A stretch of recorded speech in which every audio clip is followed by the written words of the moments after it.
Okay, well, it looks like we are live. I want to thank the audience for being patient with us. Me and Brother Ramat, we're doing this on our own now. So, we are big boys now, but it looks like we got it all figured out. So, this is fun. Our amazing award-winning producer, Praise, left it in our hands. So, thanks to the audience for your patience. But, this is going to be a good one. So, the wait will be worth it, I promise. So thanks for being here tonight, guys. Like I said, you're definitely in for a good one. Tonight we are dismantling our good friend Dr. Dan Stern Cardinale and his arguments yet again. So I put a playlist where we have actually addressed his arguments before. We've got about 6 or 7 different videos. It's in the description box, so make sure you check that out. I've got a few other goodies in the description box as well, including some technical papers that kind of goes over the math of what we're going to be discussing tonight. But there's only so much you can discuss in a couple hours, but this is going to be fun. So we're going to be incredibly detailed in this video, but we're mainly addressing Dr. Dan's most recent video. Therefore, as I said, please check out the playlist for a full debunking of all his arguments. For example, his arguments on like testable predictions and macroevolution, for example. But although this video is going to be detailed and oftentimes technical, it's kind of necessary. The most recent book that's also in the description box, Refuting the Critics of Biblical Creation, Part 1 is now available and contains a lot more details on the actual refutations we are covering tonight, with a ton of citations and sources. So I assure you that book proves that biblical creation is stronger than ever. I can assure you of that. I've linked that in the description box. So a few announcements, though. We got some goodies for you guys. So I wanted to first, now that we're in September, the summer flew by. It's crazy. But I wanted to first thank all of our amazing listeners for all their incredible support. You guys really are the life and blood of this channel. You guys really are superstars.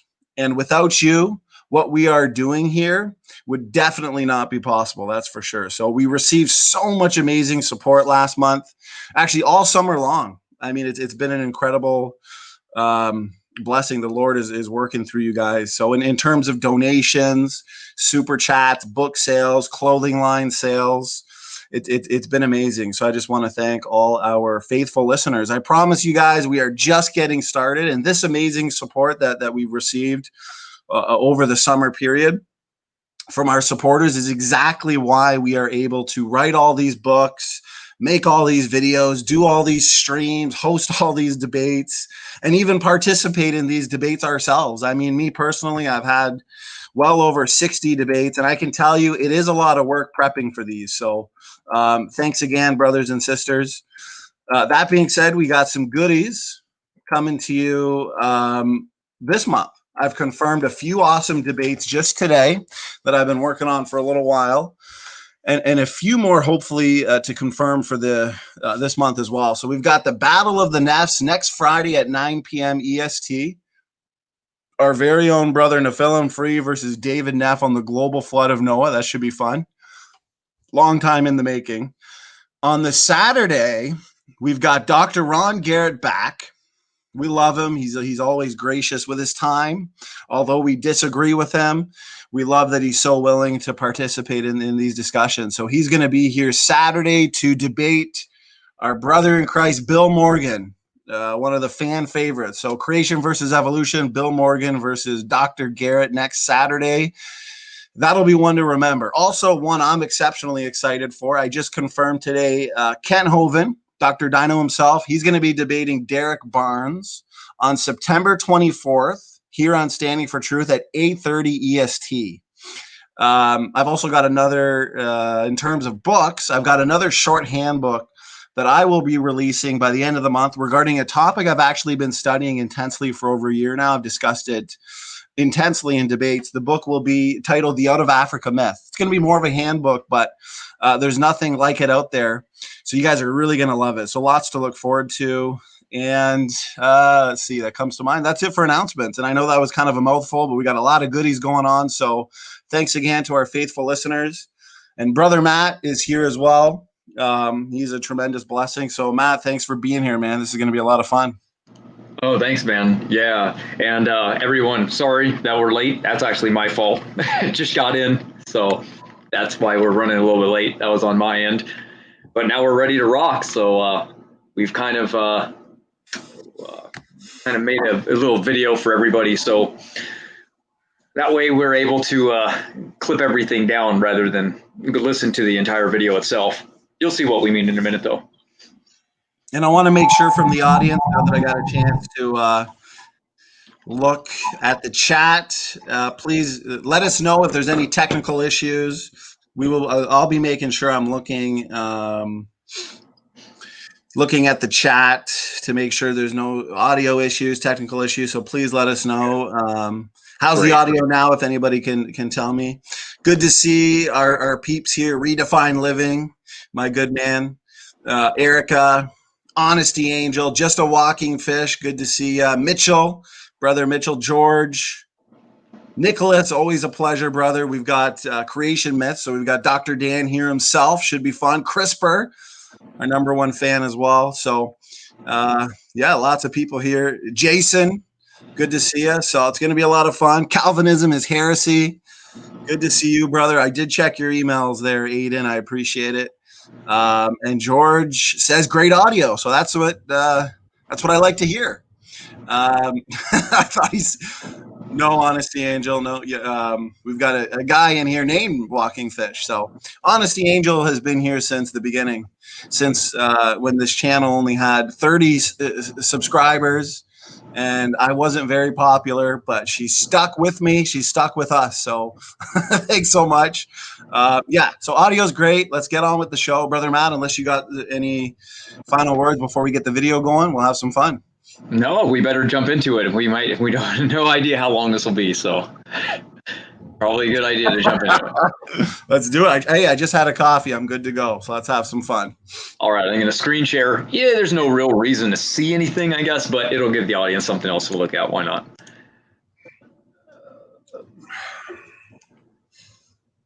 All right, here we go. Let me know if there's a sound problem.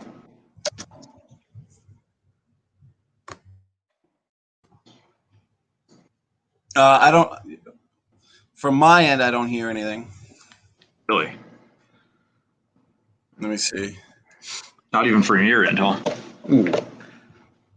Maybe skip it right back to the beginning, and then I'll see if I can hear it from my. Well, actually, it's silent for the people in the chat too.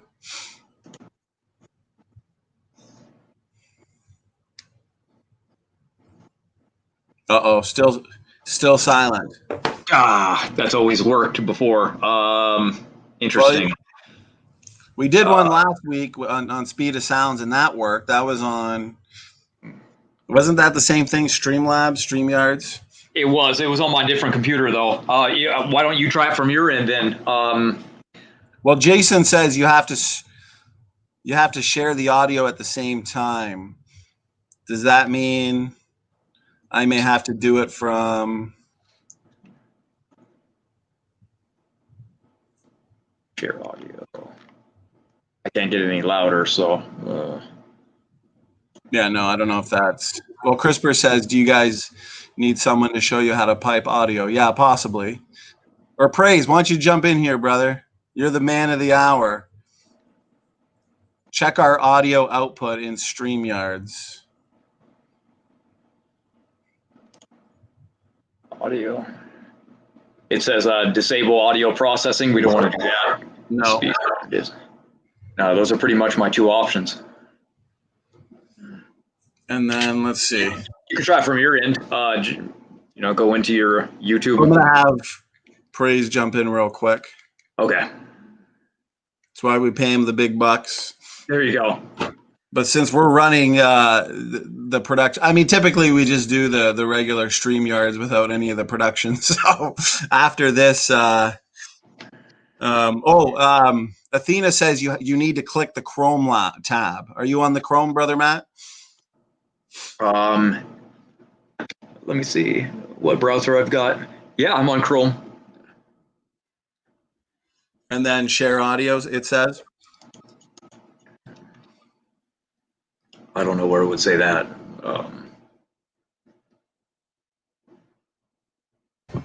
I've got praise jumping in, no worries. Okay. Maybe if you want to cover what this video, because it's going to be a lot of clips from the video, but we're going to put the full video in the description too. If you want to cover that real quick. Oh, we got praise. Share audios. It says. What up, guys? Well, you sound loud and clear. When you hit share audio with it? No, I only see share screen. So you need to go, okay, you go down to share screen, the bottom, middle. Okay. And then when you click that, there should be a little box in the bottom left that says share audio. Okay, got it. Found it. Boom! Praise to save the day. Praise, yes, you are getting that raise, brother. And I'm glad to hear that your computer's not messed up like we thought it was. So yeah, praise the thanks Lord, to brother brother. Matt as well on that. So hey, Matt's the man. We're here to help each other. So we left our faithful viewers and listeners in suspense, but we're getting her done now. Let the party begin. Yeah. Perfect. Thanks, Praise. Okay, here we go. Let's jump right into this. The first thing we're going to talk about is human genetics and human origins. Okay, so first here, right on page 7, if you look on the left side right here, we can see what would you honestly expect to find if Adam and Eve were true? After examining this question, we should expect evidence of one female ancestor of all people on the planet, as well as evidence for one male ancestor of all people on the planet. Genetic data confirms these expectations. That's claim number 1 there. Genetic data confirms these expectations. Now, is that what we should expect to see? Is that what the genetic data confirm? No. Now, the thing with most recent common ancestors, the very common misconception, is that they're the only individual alive at the time.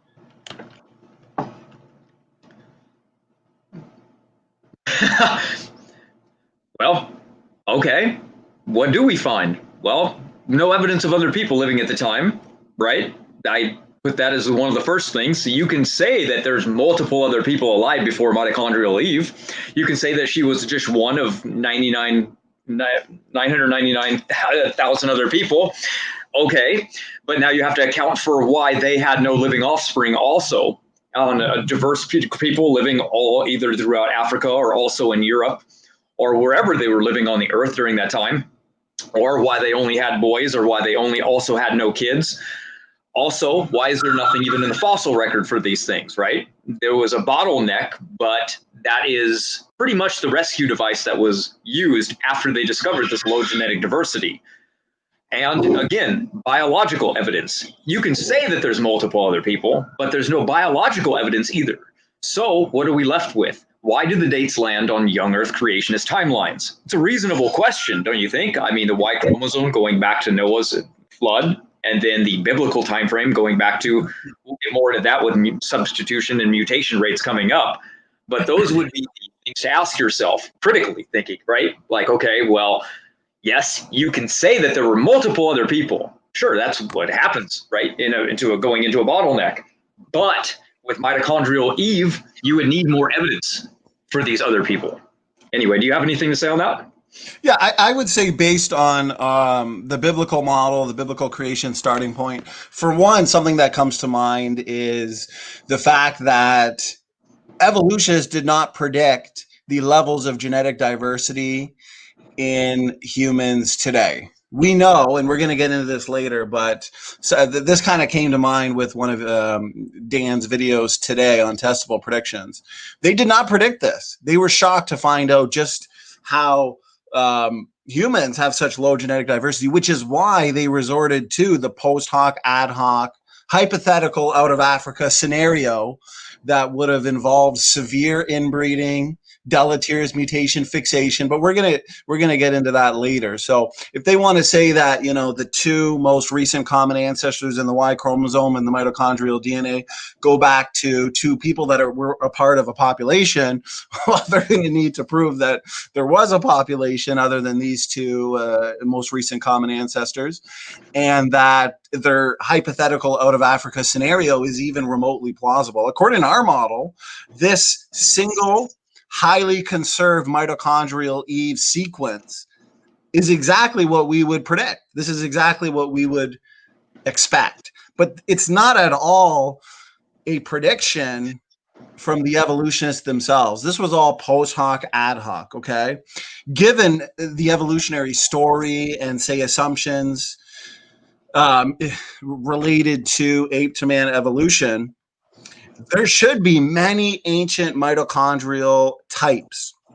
What do they say? They say that humanity, they would have first come out of Africa, okay, and then diverged into some of the hominins, for example, into Homo erectus in Africa, Asia, Europe, and Australia. During this time period, Matt, each continent would have had its own unique mitochondrial sequence, okay? Yep. Then Homo sapiens emerge out of Africa, okay? And I'm going to have a lot of this in the new book, probably. It's more of a handbook, but I think everyone's going to love it, the Out of Africa myth. But they then mated with Homo erectus, okay? Homo erectus offshoots, like Neanderthals, for example, and the Denisovans. That means the human race should have had enormous mitochondrial DNA diversity, okay? With no clear, evident beginning sequence like we see the beginning sequence. This whole evidence for one Y chromosomal ancestor, one mitochondrial DNA ancestor, this had to be true if biblical creation is true. This did not have to be true for evolution to be true. There is every reason to believe that there should have been many unique mitochondrial DNA sequences, some that are even shared with the chimpanzee, for example. So this is all retrofitted.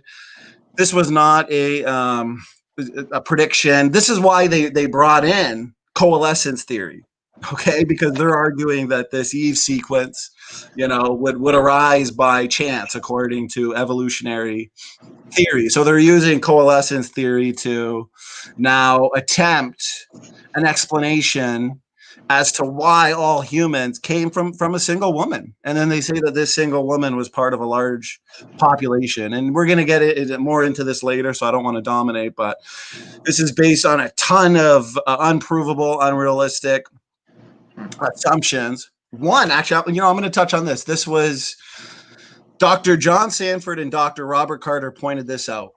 And they explain it a lot better than I can. So I'm just going to read it word for word. They say one of the assumptions, okay? They say global coalescence requires maintenance through deep time of a single unified breeding population with perfectly random mating. The coalescence calculation, they say, fails when given biologically realistic conditions where there are isolated subpopulations or tribes, for example. The reality is that historically, okay, no one's going to argue with this, people have always spread out. They've distanced themselves from competing populations, sorted themselves into tribes, and preferentially mated within local populations. Obviously, people in Australia in ancient times were not normally mating with people in Africa. So this means evolutionary coalescence cannot realistically be applied globally in terms of early mankind. In early human history, isolated tribes clearly diverged from each other, producing race-like differences, okay, in quotation marks, which would have resulted in the preservation of whatever mitochondrial diversity might have been present in the beginning.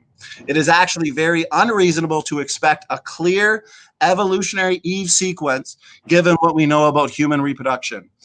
So, like I said, the whole point of this, I know a lot of this is technical, it's a mouthful. I don't want to dominate. There's going to be a lot more of this in the Refuting Critics book and in the Out of Africa Myth book, but it was post hoc, ad hoc, retrofitted. They did not predict the levels of genetic diversity. They did not predict the one mitochondrial DNA line, the one Y chromosomal line. This was all expected from the biblical creation starting point. It had to be true for biblical creation to be true. So anything you want to add to that, Brother Matt, before we move on? Yeah. How about this? How about another retrodiction that they had? Because they looked inside the humans and they found that the maximum substitution difference between all humans on Earth was 24. So with that number in mind, with their bottleneck, remember, they believed to be true, they said, well, considering the bottleneck, we have to assume that there is one new mutation every 600 to 1200 generations. What did they do when they started looking inside the human body at substitution rates? They were extremely fast, not even remotely close to their post hoc, ad hoc retrodiction, right? So that, therefore, they falsified themselves by making that claim because of their believed bottleneck that long ago. So it's a perfect example of that. And besides, you mentioned something else when you said that. What do small populations do in the past? Well, they get to substitution, they get faster substitution rates, right? So it would have been worse for them to actually have to account for humans living in small tribal populations in Africa for a very, very long time, because substitution rates go up, because fixation happens quicker in small populations. So that's even a worse model for them overall. And how about this? Remember Evo Grad's Replacing Darwin blog that he made? Yes. Yeah, I actually have that right here. And here's something actually on that. Remember when Jeanson showed the actual mutation accumulation that's inside mitochondria, and then he compared it between chimpanzees, and Evo Grad said, "Oh, this is ridiculous because." As he stated right here, there would be no way to distinguish between 12,000 mutations occurring and 447,000 mutations occurring. So he's looking at this chart that Jeanson made and saying, this is ridiculous. It should be cut off at 12,000 because you can't see anything above 12,000. Basically, that's just hand waving, because guess what? When you look at the mitochondria, you don't ever find anything saturated at 12,000 there. Right? You see the actual rate, which is very young in life expectancy, right? So you're not seeing the evolutionary time frame looking in the mitochondria either. So basically, he didn't even touch on that. He just touched on what he was offended by looking at the chart Jeanson made, saying, "Oh, it's ridiculous." Well, it's not too ridiculous because it still conveys what needs to be conveyed. He just did it wrong. He should have stopped it there to not have any arguments, right? and we've dealt with him in great detail. A few things you said, like on the rates of fixation and substitution rates. I have a lot more to say, but I know Dr. Dan talks about it in the next few minutes, so we'll allow his video to play a little bit. And before you do, I'm just going to say that the critics, they'll often say that creationists are not fluent or understanding of population genetics. So I did post it's from the Journal of Creation, Dr. Robert Carter, the genetic effects of the population bottleneck associated with the Genesis flood. I've got a few other papers. I think another one in there, waiting time problem, in the description for people to check out, where these the calculations, the numbers, they are done. And these are quite technical papers, so please check those out. We'll talk more about those after, but yeah, let's get to some more of Dan's video. And I got a few more things to say on fixation, for example. So go ahead, Brother Matt. Got it.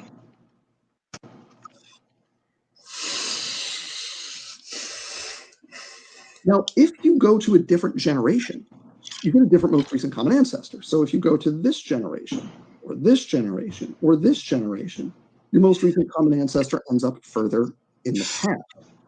The other thing is that you'll notice the most recent common ancestor is not the only individual that's alive at the time.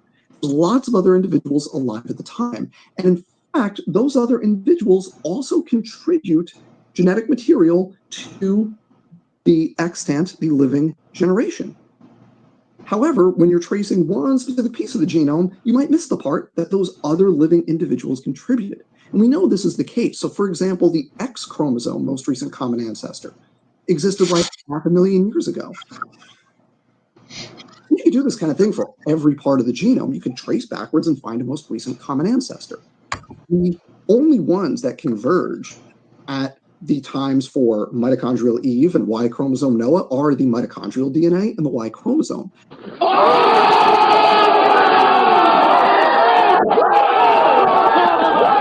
It's just the mitochondria and the Y chromosome. Even if you use the creationist math, converges further in the past. And there weren't just two individuals alive at the time of those most recent common ancestors. What I find ironic about that one is there's other evolutionary scientists that agree that they did live at the same time and probably in the same place. Of course, their dates go back between 170,000 to 200,000 years ago, but I have multiple studies that show where they said, no, they probably did live at the same time. So that was before we got all the data in with the Y chromosome. You know what I mean? When we were looking at like little bits and fragments and a few base pairs of the entire chain, yeah, they were getting dates all over the place, but we've got much better information now. Well, and what's funny is according to our model, and I know he's going to talk about I think you have a bit of an echo map, but I think with your location, we'll just have to deal with it. But I know he's going to talk about it a little bit more later too. But anybody who's familiar with replacing Darwin and the created heterozygosity model would know that based on the fact that created nuclear heterozygosity is invoked for the recombining DNA, it is indeed the non-recombining DNA, the uniparentally inherited DNA, like the Y chromosome and the mitochondrial DNA, that would be the DNA compartments that we would look to trace back to in terms of ancestry, right? And that's why Dr. Jeanson, and I feel like they always ignore the history of civilization predictions. I mean, he has an active research program. The transatlantic slave trade prediction is essentially a substitution rate study. And of the three options, like I said, Y chromosome, mitochondrial DNA, and the autosomes, the Y chromosome and mitochondrial DNA are the easiest in terms of genetic markers in regards to tracing the history of civilization in the DNA. If these DNA differences really just go back, say, 4,500 years for the Y chromosome. His latest papers have to do with the Y chromosome. They would be the easiest because of the mechanism as to the origin of DNA differences is simple. It's mutation. We would agree with that. When it comes to the, let's say, nuclear DNA, we've got sorting of created DNA differences and mutations at play. So tracking genetic signals would be more complicated. He's going to say that, other DNA compartments coalesce or go back further than the mitochondrial DNA and the Y chromosome, but then fails to mention that according to the model presented by us and Dr. Nathaniel Jeanson, that DNA compartment, the recombining DNA, the nuclear genome, we inherit two copies. It's a little bit messy, and we've invoked created heterozygosity for good reason. It leads to testable predictions on speciation rates, mutation rates, DNA function. They want to deny that. But your non-recombining DNA compartments, the Y chromosome, the mitochondrial DNA, he's right. Those do converge on two recent common answers. That's exactly what we'd expect. You know what I mean, Matt? Yeah, I mean, that's what Jeanson spends most of his time on, it seems like to me. He's looks a lot at the data, you know what I mean? He seems to be like making more of the aggressive approach when it comes to these mutation rates. He thinks they're highly in favor of young Earth creation, and that is why they're attacked so much, because the evolutionists have been attacking this for a very long time, the mutation rates. You'll see it if you've ever read through our work. I mean, Stone King was highly offended at the mutation rates being quick. He actually did multiple studies trying to slow the rate down. We'll get into that, but those numbers never look good. Even CRISPR said, yeah, the numbers don't look very good. I mean, we can get a date of around 49,000 years, pushing it back on some of these things. And that doesn't even get near their bottleneck, which they invented for this reason, is because of the fast mutation rates. So just more of that. That's all. Yeah, and well, I got a few more things to say, but why don't we play a little bit more just so we get through it? Because I think he's going to talk more about other DNA going back further than mitochondrial DNA, if I remember correctly, because I've got a few of his videos in the back of my head. So we'll see. Continue. Yeah, we've only done 2 minutes. Yeah, let's do this. Well, I will say I like to engage with the audience real quick. So Dan says, would you consider created heterozygosity a rescue device? I would consider it a rescue device if it did not, if it was not consistent with the data. Now I'm going to put some papers. I have some good citations, some good sources with the actual numbers in terms of genetic diversity worldwide, allele frequencies. I suspect most of the critics haven't read through these papers. And even though they disagree, I would recommend it because Dr. Robert Carter actually goes into incredible detail in terms, and I've got it all laid out in this newest book. We can cover it a bit here, but it's pretty extensive. He covers allele frequencies, genetic diversity worldwide, and the distribution of alleles. Goes over that which is the result of mutations over time, that which is the result of creation. So it's all been laid out, whether they agree with it or not. It's been laid. So if it wasn't consistent with the data, Dr. Rob Carter spends a lot of time looking at the HapMap data as well, with incredible conclusions and results. But if it also did not lead to testable predictions, regarding like the DNA function, which we'll touch on later, speciation rates, mutation rates. If it didn't, if testable predictions didn't flow from it, if consistency didn't flow from it, then yeah, it would be a rescue device. So it's my position that it is consistent, as I believe I have shown, and we'll touch on a bit here. And I do believe some of the predictions are strong. And in the future, when we test them, we'll confirm whether they're true or not. So keep going, Matt. Keep going. All right. He is not the person making this misconception. His sources are making this misconception. So this is a direct quote from a 2018 paper by Carter, Lee, and Sanford. I don't know who the Lee guy is, but that's Rob Carter, Dr. Rob Carter, Dr. John Sanford, prominent young earth creationist biologist. And they said, for years, geneticists have known that there is a single paternal ancestor and a single maternal ancestor for all of humanity.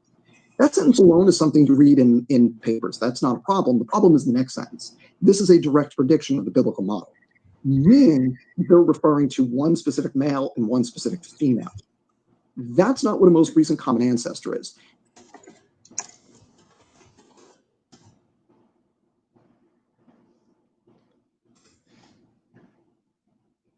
So now we have on the right here, so this is how the references are done, but basically this is a paper that purports to show, this is a paper from 1998 that purports to show that the human mitochondrial most recent common ancestor existed 6,000 years ago based on the mutation rate that they're calculating in this specific paper. Now, if you jump forward a bit to chapter 5, we can look at this first paragraph right here. The reason for this is because pedigree-based studies and empirical methods reject deep time evolution and universal common ancestry. The best tool to determine what is related and what is not is molecular clocks and DNA function. Now, what we are saying here is you directly observe the rate of mutations in like a pedigree study. Like you look at a mom and you look at a daughter and you compare the differences. That's a pedigree study. You can count the mutations that are different between them, and they're saying, well, that's the empirical rate. And what they're saying, if you jump up to this paragraph at the top right over here, is that evolutionists look to what is called time dependency to explain away the data. They have suggested that the mitochondrial DNA clock ticks at different rates at different points in history.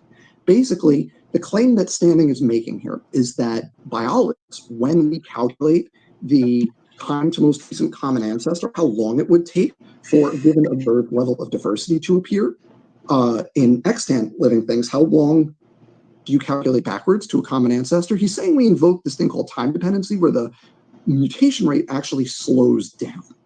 Okay? Now, again, he's not coming up with this. That's from Nathaniel Jeanson in his book, Replacing Darwin. This is specifically the thing that Jeanson says, that those stupid evolutionists think that the mitochondrial mutation rate slows down as you go backwards in time, and evolutionists, dumb evolutionists, or those dishonest evolutionists are invoking this unobserved rescue device to make it so that the most recent common ancestor is 200,000 years ago instead of 6,000 years ago. Well, first of all, I wouldn't say any of them are dumb, and I wouldn't say that they're lying. It's different when that's the only model that you believe, and you're trying to look at the evidence and it doesn't line up. So you're trying to say, well, what is the reason for this? Well, there's a couple, just like Kondershoff and Crow and all these people will have their own answers for genetic entropy. They have different reasons for why it's occurring. Doesn't mean that any of them are true or any of that. It just means that that's their rescuing device. That's all. I just wanted to throw that in real quick. Now, the problem for creationists here is that the mutation rate does not change over time. The thing that changes is the number of mutations that persist over generations within a population. The fastest rate you're going to look at, if you're looking at one individual, the fastest rate you're going to look at is called mutation rate. It's mutations per site per replication. So every time the genome duplicates, how many changes per site? So that's the fastest rate. That's just talking in one individual as your DNA replicates. How many errors occur? How fast do changes happen? Right? But when you do a pedigree study, you have reduction in those mutations. You have the germline bottleneck. So like I have a bunch of mutations in my muscles, in my brain, in my skin. Those mutations are my kids because they're not in my germline cells. So you have a germline bottleneck, right? That's the rate at which mutations are inherited from person to person. And that rate is going to be slower than the mutation rate because not all of the mutations that occur within an individual are going to be passed on to their kids, right? So that's the pedigree rate. But it slows down even further over long periods of time because you have processes like selection, genetic drift, and inbreeding that are going to further reduce diversity within a population. And over many, many generations, that's going to lead to the phylogenetic rate. Notice that. Do you calculate backwards to a common ancestor? He's saying we invoke this thing called time dependency where the mutation rate actually slows down. But it slows down even further over long periods of time. This is the rate at which mutations accumulate within a population, the phylogenetic rate. So now we're looking over long periods of time, okay? But we're still not done yet because the way that you really want to look at long-term differences in populations, what you want to look at is the rate at which mutations experience fixation, the rate at which a specific mutation becomes present in 100% of the individuals. Okay, Matt, you can pause it there just to, just so Dan doesn't think you. And just to, I guess, address everything he's saying and make it look like things weren't cut out.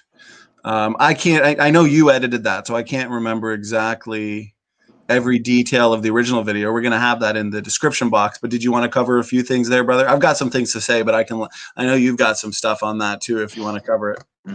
Yeah. Okay, what he's talking about is there's two different mutation rates. Basically, I don't know what just fell, the raw mutation rate and then the substitution rates. I think Dan is forgetting that a lot of these studies that look at the raw mutation rate are also looking at the substitution rates. So when we look and we go and we look at going back to Howell early on, and then we go to Parsons and Holland, and then we go to Hare, and we just go down and we constantly find these studies that show substitution rates. And we find that these substitution rates are occurring fairly quickly.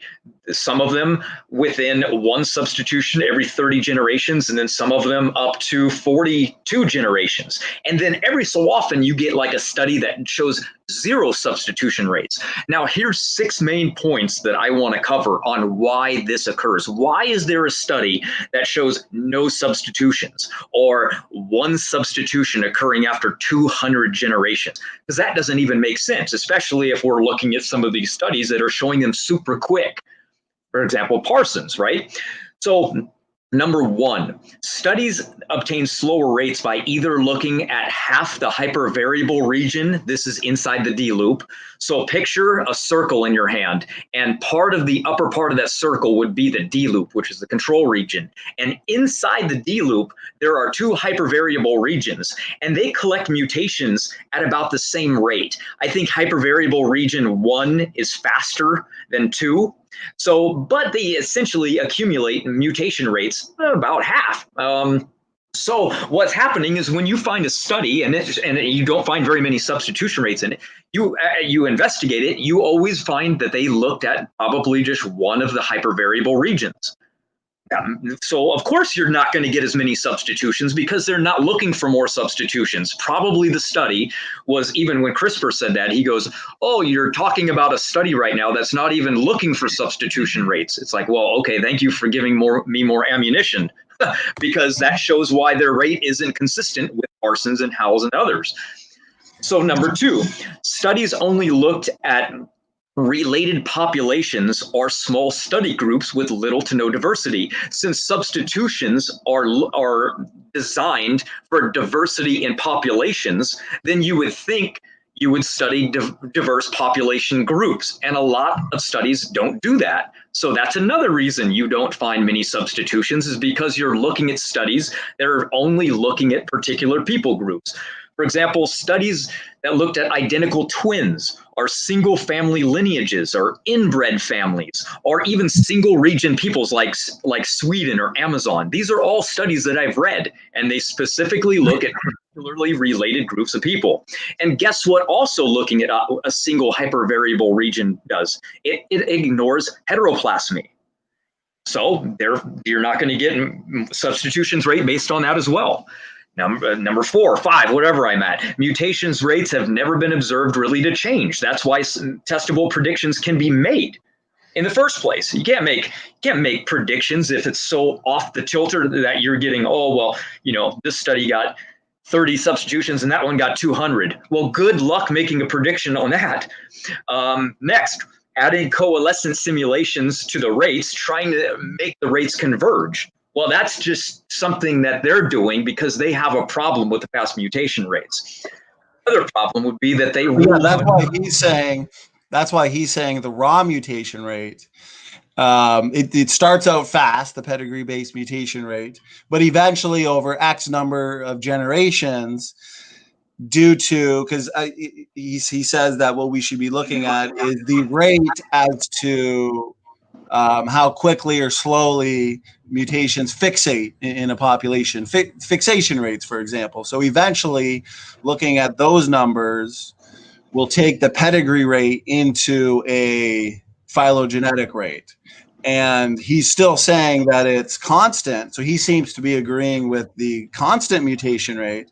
Right. Although I've had in-depth discussions with evolutionists that accused us of assuming constant rates, but it's good that at least Dr. Dan assumes the constant rate. But accounting for purifying selection and looking at the fixation rate, he is saying, like, I know when I had the discussion with CRISPR, hypothetically 1,000 generations from now, that fast mutation rate will eventually equal out to the deep time phylogenetic rate.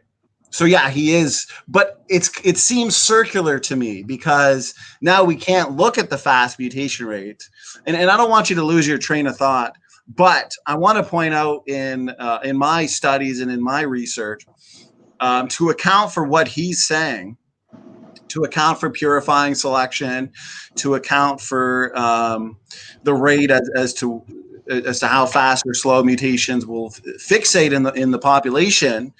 As you know, according to our analyses, Matt, we assume a relatively constant mutation rate. I don't like to just say a constant mutation rate. It's relatively constant and it's fast. Most people would agree with that.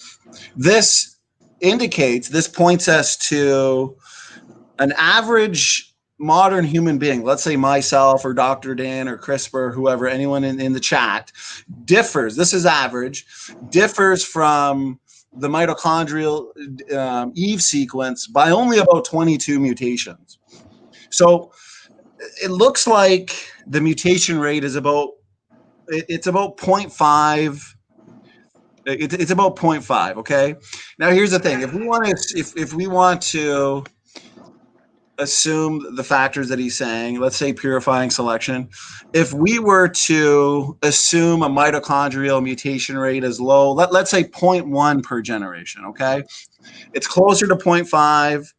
Let's assume purifying selection. Let's account for these important factors. Let's say 0.1.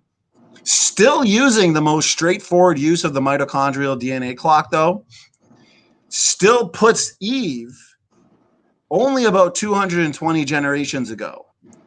If we assume, let's say, a human generation of about 25 to 30 years, this comes to about 5,500 years ago. This is exactly what we would expect based on our biblical model. And this is accounting for, actually, this is us even assuming a significant amount of purifying selection. And Dr. Carter and Dr. Sanford have run the numbers. And just to kind of give the evolutionary time frame the benefit of the doubt, they accounted for a ton of these factors, and it's still only brought Eve to about 5,500 years. So, yeah, go ahead, Matt. I just wanted to point that out. And not only this, but it leads to the testable predictions on, and they always say, well, they got to come true. I don't know if they've read Dr. Jeanson's most recent papers.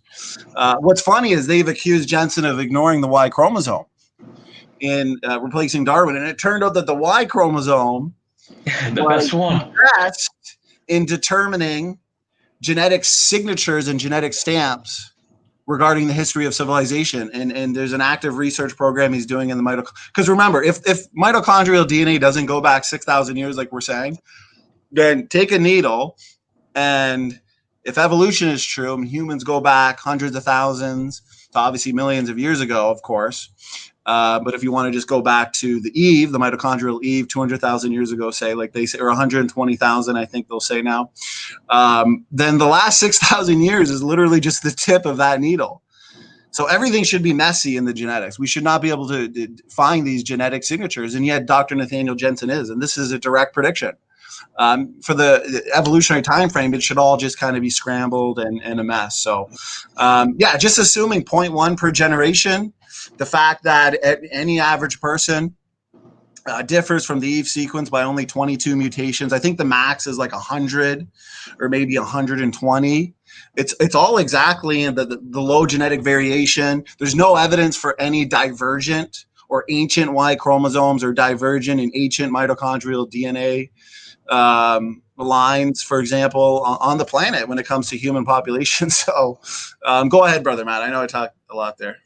No, it's all right. It just helps me come up with more things that come to mind. So here's another thing that a lot of these studies do. Did you know that they rule out mutations that they deem that are probably somatic, so that they can slow the rate down as well? Now, I would be okay with that because somatic mutations aren't inherited, so that would be a good thing, right? But since they actually have deemed this in multiple studies, for example, in 2000, I know I'm going to butcher the name right now, but it's something like Sigurd Dorter in 2000. He actually did a substitution rate study himself, and he found that there was 5 out of 705, or 5 substitutions every 705 transmission events. Basically, that means 1 substitution every 141 generations. Now, that's really slow, especially considered Parsons is 1 out of every 33. So why would that happen? For multiple reasons, but one of them is that he deemed a lot of these things were somatic and therefore they could never be inherited. However, Howell came along later and ran it and found out that he noticed that the heteroplasmic mutations in the lineages were inherited through multiple generations, and therefore they could not be somatic. So he literally counted things, or didn't count things that should have been counted. So he got a super slow rate because of that. So it's just another example of how they slowed the rate down.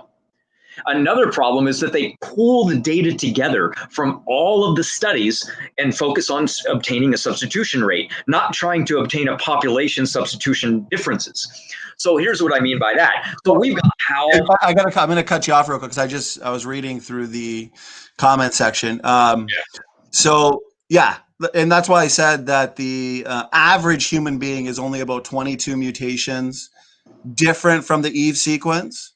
And some individuals are as much as 100. That's why typically I've asked CRISPR, I've asked Dan, what's the most that any two people, and I believe it's actually in Africa, two people in Africa can differ from about 100 mutations from Eve. But like I said, and Dan likes to play a psychological game and say things like, why haven't you debunked me yet? But we have actually done that very thing. And I've even accounted for the necessary factors, the purifying selection, because we know that the most recent estimate, we know mutations in the mitochondrial DNA are fast. We know it's about 0.5 per generation. Therefore, even for the most mutated sequences, like the 100, let's give it 120, okay, this would only require about 200 generations, which is less than 6,000 years to accumulate 100 mutations. This is not difficult. This is just based on the most straightforward application of the molecular clock, of course. But even just giving them the benefit of the doubt and allowing for extensive, generous purifying selection, accounting for all these factors, give them 0.1 mutations per generation, and it still takes Eve back just about 6,000 years. Plus, we've got testable predictions that flow from this data. And I believe the most divergent sequences, I know they're in Africa, but I believe it's within like some of the hunter-gatherers, like the Khoisans or the Pygmies in Africa. But we're going to get into African diversity later. So I just wanted to make that point clear. Plus, we already touched on in the beginning why it's not a reasonable expectation that they would find this data. This has all been post hoc, ad hoc. So yeah, I just wanted to, if you see anything in the comment sections too, Matt, you, of course, address it, brother. Leave no stone unturned. But Matt, go ahead. Okay. Yeah, I was just touching on one of the final things is that what they're doing also in these mutation rates and substitution rate studies is they're slowing down the rate by pooling all of the data together. And that sounds like a reasonable thing to do until you realize that a lot of these studies aren't looking for a substitution rate, or they're only studying half of the hypervariable region of the D loop, or they're not interested in looking up the substitution rate at all. They're trying to distinguish who's related to who, and they actually present a substitution rate, so therefore they get included in the mathematics. So there's multiple reasons that they shouldn't be including these things into the studies, because they don't belong there. It's like me saying, I want to compare running times. And so I go to all the schools and all the colleges, and then I go to the Olympics and I taste everybody running in a race. And then I get my numbers down, and then I decide, and then I'm driving to McDonald's one day and I look out the window and I see some Joe Schmo with a shirt off running at a jogging pace, looking around, having a cigarette. And I go, I think I'm going to include him into this study. What? That doesn't even make sense. Why would I include this dude? He's just running around looking for chicks. He doesn't even belong in the study. He's not even out there to run. He's out there to be seen. That's just like these studies. They're not even intended to be pooled together, but they are. And that's another way that they really slow the rate down. Matt, I'm going to play devil's advocate. So Dan says, Matt once again accidentally makes my point. How would you respond to that? Accidentally. I don't know, maybe if we have to go back in time, or all I'm talking about is pooling data together and how it shouldn't be, because it's like pseudoscience to the max. It's like comparing an actual athlete to the general public and then saying, oh, that's just ridiculous. It just doesn't even make sense.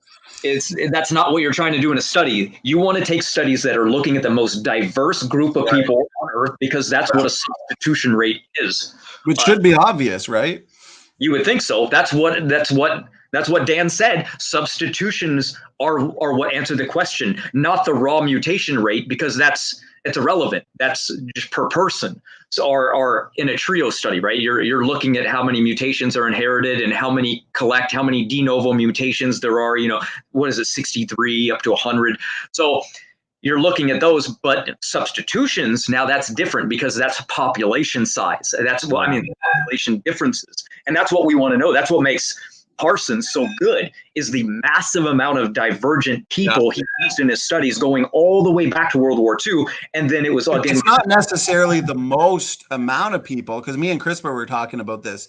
It's the diversity within the amount of people that are being tested, that we're looking at their DNA, mitochondrial DNA variants. Isn't that right? That's right. That's why when you start to investigate these studies and you see ones that have slow substitution rates, investigate them. You'll always find, oh, they're just looking at Swedish people, or they're just looking at people that live in the Amazon, or they're just looking on one island where people are related to an inbred mother that lived 14 generations ago. You know, it's always the same consistency problem. And then when you look at the studies that show maximum diversity, guess what you find? Fast substitutions are fast. Yeah, and that's what I was saying, you know, to CRISPR, because they'll often point to, you know, this study came up with 0 mutations. Well, for anybody who just showed up in the chat, why would that be? Oh, anytime that you notice, anytime that there's 0 substitutions occurring, just real quick, probably even read the abstract. Read who they tested and where they tested. Most of the time, it's either in a single hypervariable region in the D loop, or it's related low diversity groups of related people, or single lineage families, or identical twins. No, it's something like that almost always. Right. And the most diversity you get, which is what we want for the most accurate rate, for the most accurate empirical data, always confirms exactly what we are saying and exactly what we would expect with the biblical creation model. Isn't that right? Exactly. That's what we're trying to portray. That's what we're trying to show people, is that the substitution rates on how fast they're occurring are what you can use to time and go back. Is that why they hate the Parsons paper so much? Yeah, they really don't like that one. That was the first one that was really done with a massive amount of people. And they go, oh, he stands alone. He's completely out of bounds. Nobody else ever got that. He's an outlier, they say. He's an outlier. Yeah, he's an outlier. And well, guess what? In 2014, they found another one. They found another study that got Parsons' rate. Or 2012, her name was Lorena Magradal or something. And she found that the substitution rate was the same as Parsons. It was unbelievable. Look up Parsons' mutation rate. It's like 2.76 times by 10 to the 8th or something like that. And then read this 2012 mutation rate study that was done by Lorena. And she got I don't know if CRISPR understands what we were just saying. Maybe he missed it. He says, sorry, my internet cut out. So we'll do devil's advocate one more time. Leave no stone unturned with these guys. This has clearly been sufficient. And remember, they'll never admit defeat. So the whole point, especially to the audience, look at both sides, look at everybody's videos, and I think you'll see who's got the science on their side. But he said none of the non-Parsons studies frequently cited by SFT and Matt agree with Parsons at all. They know this and repeat the falsehood anyway. If he were here in the stream, how would you respond? I would say, how come Hal himself said me and Parsons agree with one another? That's very peculiar, considering nobody else did. Yeah, good point. Here's one. And then here's another one in 2012. I just mentioned that. Again, and her name is Lorena Madrigal. And that's I'm going to read just a part from this the Refuting Critics book that I just released. Sure. Like I said, I highly recommend it, but this is from Jeanson himself. Actually, I'll read a little bit before, because this is what's funny about these pedigree rate mutation studies that disagree so fiercely with their basic evolutionary assumptions, right? So it says, as we can see here, the evolutionary community has been staunchly hostile towards the dates derived from early pedigree studies. Hence, they have rejected the 6,500-year date and moved on to find reasons for this contradiction to deep time evolution. If the evidence does not fit the evolutionary story, they will seek alternative explanations, as we can see. Therefore, the evolutionary literature is replete with rescue device upon rescue device. This is exactly why critics such as Dr. Herman Mayes, are so adamant against Dr. Nathaniel Jeanson's use of the equation that confirms a biblical timescale. And in Dr. Jeanson's refutation of Mayes, which is a fascinating article, I'd recommend anyone read it. Jeanson says, not surprisingly, and give me your thoughts on this, Matt, from 1997 onward, the human mitochondrial DNA mutation rate literature is replete with attempts to find the correct quote-unquote equation, right? Some papers have called into question whether the results of the 1997 paper were real. Other papers have continued to explore avenues of explanation similar to the avenues explored by the 1997 authors, for example, natural selection, etc. To reiterate, Jeanson says, my non-standard, quote unquote, right, that's what Mayes accuses his equation of, has been employed over and over and over again in the mainstream literature. However, its main use, and this is important, in the evolutionary literature is to show that multiple correction factors are needed to reconcile the result of the straightforward equation with the evolutionary timescale. Thus, Jeanson concludes here, the equation I use, being Jeanson, is not heavily employed. Why? Because the equation does not conform to the evolutionary geological timescale. And then he invites the reader to consult this history of pedigree-based studies for themselves and verify that the equation he's using, which they say is non-standard, is regularly employed. So go ahead, Matt. I don't even know how to follow that up. That's done. That's it. We'll go on. Awesome. And I just want to point out to the audience too, if you just got here, look back, because the fact is, even allowing for generous, and we've been talking a lot about fixation stuff, before this leaves my mind, this came to mind earlier regarding mutation fixation, because, Dan's talking about that we got to look at the rate as to how either quickly or slowly mutation would fixate in a population. But for anybody in the audience, all fixation means, like, the best way to look at it is fixation literally means to get stuck, to be fixed in place. Now, they'll say, like Dr. Dan, for example, it's kind of a psychological game. They love to say, the creationists don't do the math. Even though there are dozens of highly technical papers by PhD creationists, some of these papers in secular journals, for example, the waiting time problem, go look at the description box, and Dr. Dan might have read a few, but I know in my most recent debate with Dr. Garrett, who has a blog on genetic entropy and says he studied young Earth creation so extensively and he's come to an informed conclusion that it's wrong, but then he hasn't read any of these papers. He doesn't even know that they exist. So that's not, to me, that's not really the best way to look at both sides. But here's the thing. When it comes to fixation, let's look at, okay, you know what? Let's go closest to home, Matt. Let's take humans and chimpanzees, okay? Let's give a conservative amount of differences, okay? So we have well over, even if you want to give them, let's say 30 million single letter differences between our two genomes, chimps and humans, okay? Now, what's interesting is that there are 0 fixed differences between any world population. This already right off the bat is strong indication that our population as humans is not very old. There's a ton of corroborating data that confirms the young genome, including the linkage blocks. We'll get into that later, of course, and go over Dan's argument there. But this means we've not been separated for a long time, of course. 0, think about this, put into perspective. 0 fixed differences amongst people, 0. But 30 million, probably more when we get down into the nitty gritty, but give them 30 million. Fixed differences among humans and chimpanzees, okay? The evolutionary model only gives them about 6 million years, maybe a little bit more.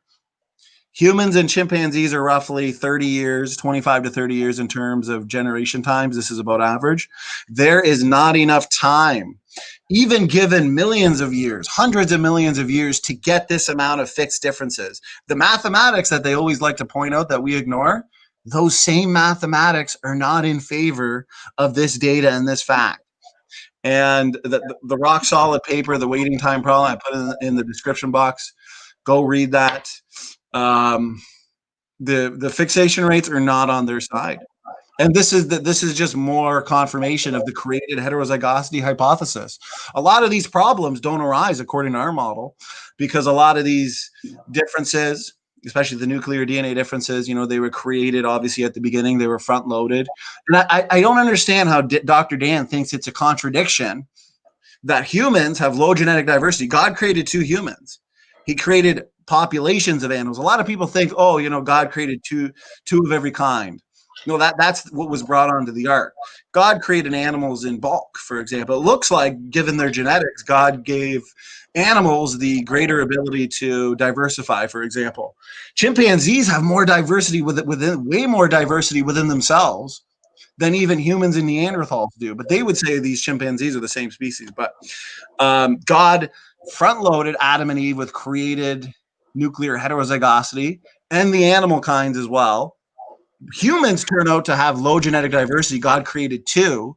That low genetic diversity was created. This is not a contradiction. I think he thinks the contradiction is that because biologos, for example, Francis Collins, I addressed this. Well, I've addressed this numerous times, but they'll say that looking at the human genetic diversity, it being low, okay, they'll say you would need to invoke insanely unrealistic mutation rates to explain the diversity, because evolutionists explain the origin of all genetic diversity as a result of mutations over time, of course, and then natural selection acts upon that variation. But here's the thing, even with the low genetic diversity, yes, if we're just explaining that low genetic diversity as a result of mutations over time, we would still need the deep time evolution, okay? But the created heterozygosity solves that problem. It's not a rescue device because it's consistent with the data. But that's not in any way, shape, or form contradictory. So I don't understand what I've got a paper, allele frequencies, highly technical paper. Once again, Rob Carter, John Sanford, a bunch of different authors that cover all the numbers and the details. But not a contradiction. What's another contradiction he says, Matt? I don't know if it's in this video. He says genetic entropy is contradictory to created heterozygosity. Why don't you cover that one real quick? Just to, because he says it over and over again. That just makes my head explode. How is that a contradiction? Go ahead, Matt. Yeah, genetic entropy. I mean, how that's the biggest problem. That's what Haldane's dilemma. That's what we're seeing. We're seeing a bombardment of high amounts of mutations that can't be selected away. And they're just constantly building up in the genome over and over and over and over. And then we go into the human genetic database, and what do we see? Well, every 3 months, we get about 6,000 more genetic diseases being added.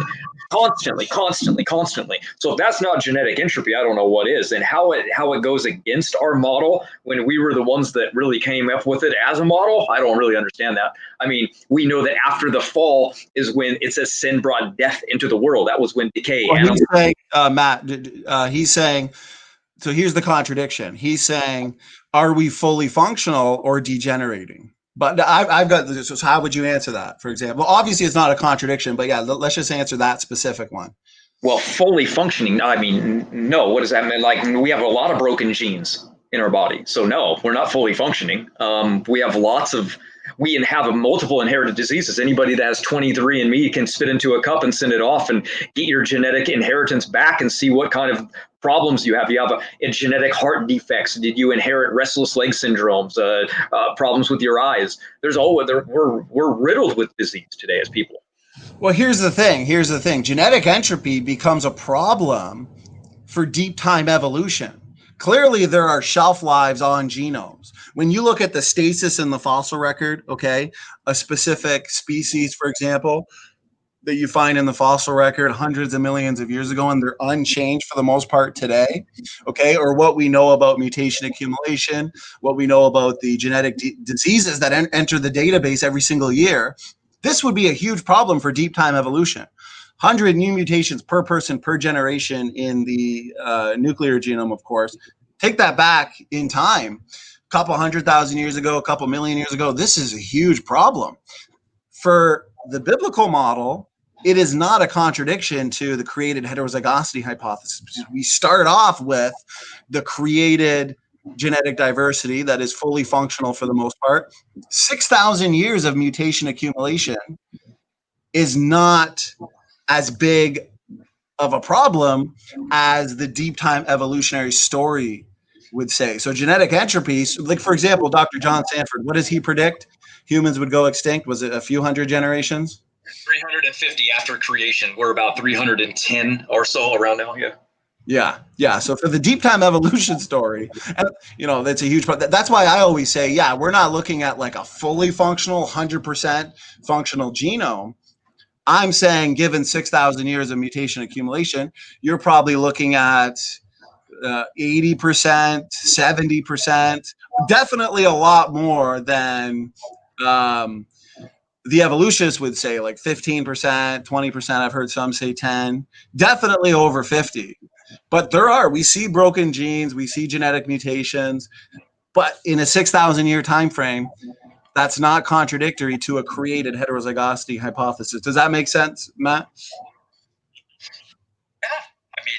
Yeah, I didn't really understand his problem with it, but that's something I can touch on later, I guess. Yeah, it's just like the low genetic diversity. He thinks that's a problem with created heterozygosity.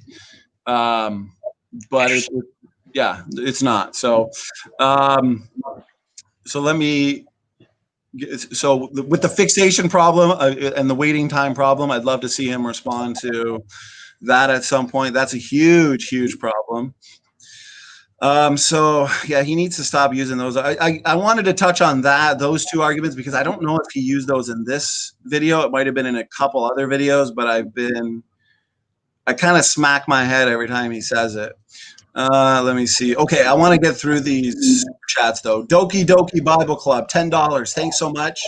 Doki Doki's been an incredibly generous to this ministry, and we thank you so much for your generosity.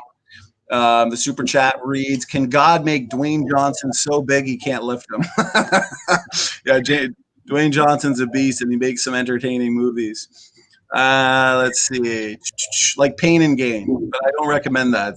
It's a non-Christian movie. It used to pump me up before wrestling tournaments. Okay, so let's see. That was a really crazy movie. Let's see here. Definitely not advocating for it, and George Bond, $5 super chat. Thank you, brother. And I know we had another one up here. Whoa, George Bond 2. Really putting our kids through college. George, you're the man. You're the man. I was just gonna have to sell my house, but boom, you saved the day. $20. Thanks so much. God bless you guys. Like I said, you guys are the blood of this channel, the life and blood. So we love you. Coco Puffer, $5 super chat, says lasers. So I think he's referring to Dan's video. We need to hire Michael Bay. He does the Transformers movies.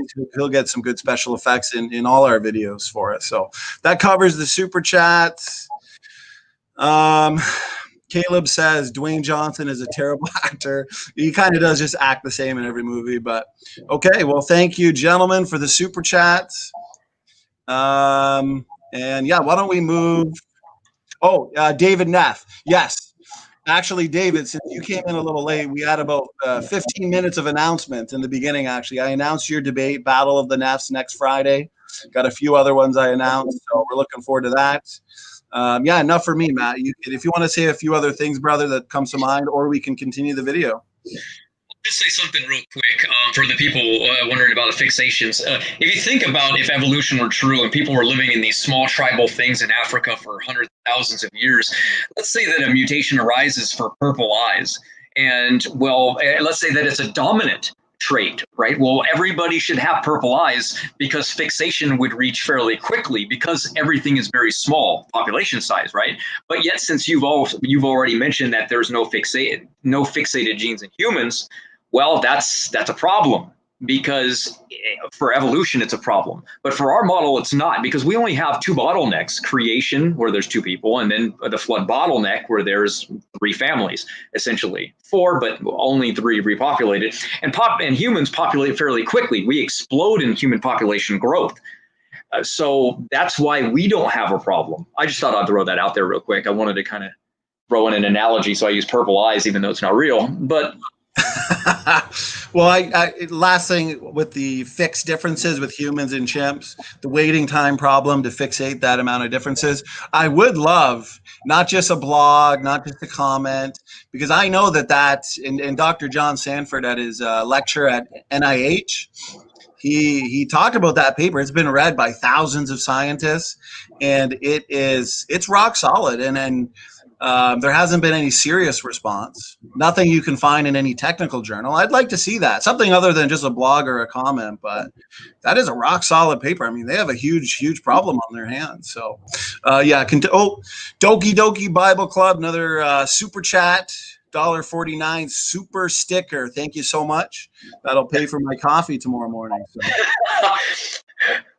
All right, I'll share screen again. Are you ready for this? Go back, share. Where am I? Okay. That's called the substitution rate. And the units. I guess I can skip ahead if you want. Per site Never. per year. That was what I mentioned earlier. Long-term calculations, when you're calculating the time to most recent. We talked on this. Long. It's artificially fast. This figure comes to us from Evograd on his wonderful series, which I think is really the definitive written takedown of Nathaniel Jeanson's Replacing Darwin. So again, the link is on the slide, and I'll also link to it in the description. But this is a figure of his that illustrates this trend in the decrease in the apparent rate over time due to those filters that I talked about, the germline filter, inbreeding, selection drift, that kind of stuff. So you have Jeanson's rate up here. This is the one that creationists love to use. But then you look at other human pedigree studies, and they're longer than that. So you have slower rates in other pedigree studies. See that? This is the pedigree up here. And if you look to the phylogenetic. It's not just us. It's not creationists. This isn't a creationist study. This is Howell in 2003, which pooled all the data together, which also included those studies that I said were very biased, and yet they still completely stand out. Very, very different. Here are the phylogenetic ones, and here the gray lines are the allowing for errors, and then this is the pedigree studies way up here. So it's not creationist. This is secular. Anyway, here we go. And then if you look to the phylogenetic and substitution rates for human origins, human Neanderthal, and human chimp divergence, you end up kind of asymptotically approaching what is that true long-term substitution rate. Well, here we go. Humans have an average of 8 plus or minus 3.1 mutations on difference. This is the differences between Neanderthals and humans, and human and human. Human is the maximum diversity for substitutions tends to be around 24. Human and Neanderthal, when they studied, had about 22. So they fall right in line with human beings.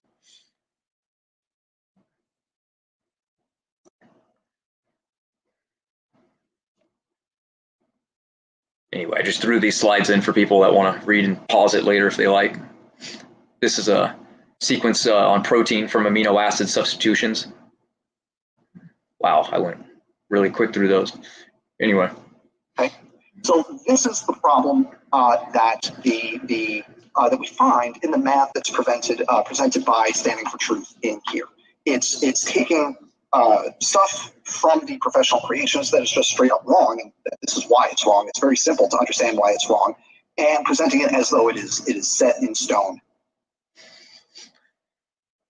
Ah, look, another secular person saying it's rather the phylogenetic rate that is estimated that may be biased. Ah, even they agree that it's probably not true. And here's something that has got skipped over relatively quickly, was how they actually determined the age by looking at 18 substitutions mathematically, how it follows. Anyway, back to where we were. Oh, here we go.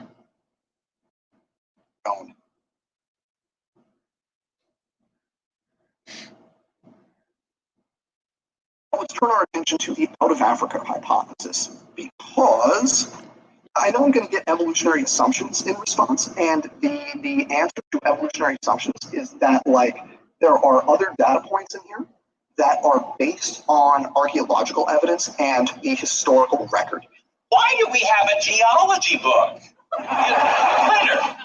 Did you throw a children's party while I was in Texas? Wait, what's wrong with geology?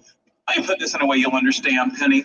You remember how you explained to me that the Kardashians are real celebrities?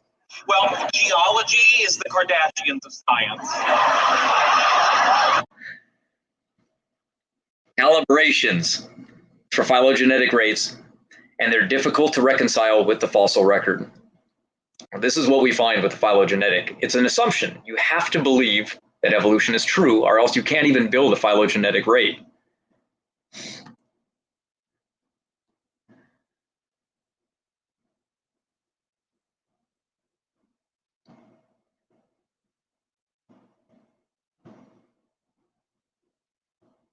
Interesting how all these secular sites keep saying that. You notice that?